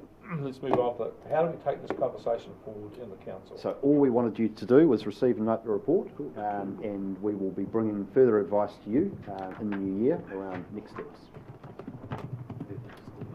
But if you have any sentiment today that you wish to express beyond what you've already expressed, that's welcome as well. Well, I hope you've got the sense of the meeting that firstly the council's already gripped with this, keen to get on with it. I think there's an intention to move faster rather than slower. I think councils have apprehended your point. There's going to be a difficult balance between incentives and regulations and encouragement. We need to get that right. To reiterate Rex's point, we've got it wrong. We chopped too many trees down, and it comes down to a competition between how many his family chopped down and mine. I think I'd win on chopping down more trees. I don't know about that. My man was a forester. I got a whole line of bushmen in my family. Anyway, so we've got it wrong, and the other thing is we then have to get it right, and we have to get it right for a range of reasons. And there's a sense of urgency about this. So those are sort of the big things. I just think with any paper you bring back, it's going to have to set the context about that. And I think your advice on what ECANS has done would be very interesting. Rather than with incentives, they've gone to be just a regulator. So we need to have that in the context. So we have to understand what that means and put that against the context that Hawke's Bay Regional Council has generally seen itself as a facilitator and making people change rather than a regulator. We have generally tried to take the community with us rather than just regulate and so you have to jump. Chair, I have just one thing to add to that, and that is there is an urgency in this because the market is getting in front of us, and we did predict that 2 years ago, and the market will always get in front of us because that's the nature of the world. But it's really getting in front of us now, and it's worryingly, and that the people in Wairoa are hugely worried because they just see this happening, and when they lose 7% of their farms to forestry in the last few years, and we have forestry companies that are being phoned 3 times a week, and I spoke to a large group of equity players out of Europe, and they're just dying to get in. So we'll turn around and we will have lost our region if we don't do something. We've got to react fast. If we spend 2 years jabbering about this, we'll lose a huge amount of farms. Mr. Chair, are we at the point of moving the recommendation so we can... We are. We are. Guys, would you like to move the recommendation? Yes, someone else would, but I'm happy to move. I'll second it. Seconded, Sheriff. Right. Would you like to speak? Yeah, I just note the time, and the union will be informed about the chairmanship today. But You've got 10 minutes to lunch, so you're going to take up the whole 10 minutes. Mr. Chair, very happy to move the report. It's obviously a very significant step in the journey. A very, very comprehensive report, fascinating reading, and a good foundation and basis to which to make decisions.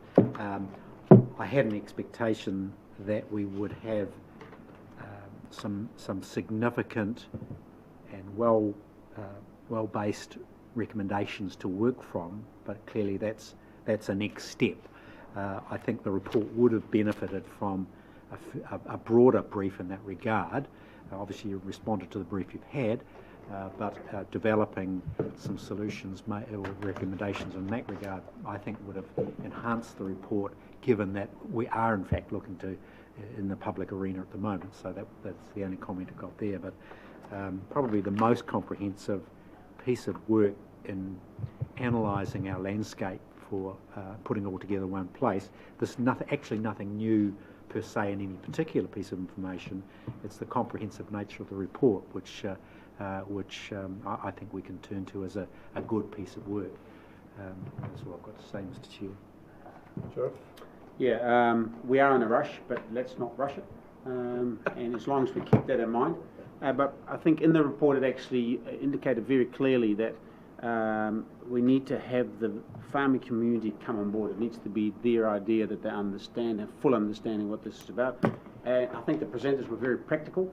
Let's, us as a council, as much as possible, stay out of it and actually have practical people bring this message. I think is very important. You know, Ronald Reagan said the worst words that a farmer ever will hear is, "We're from government, we're here to help." You know, and that applies here exactly the same. You know, practical people working with practical people, I think, is going to be the solution.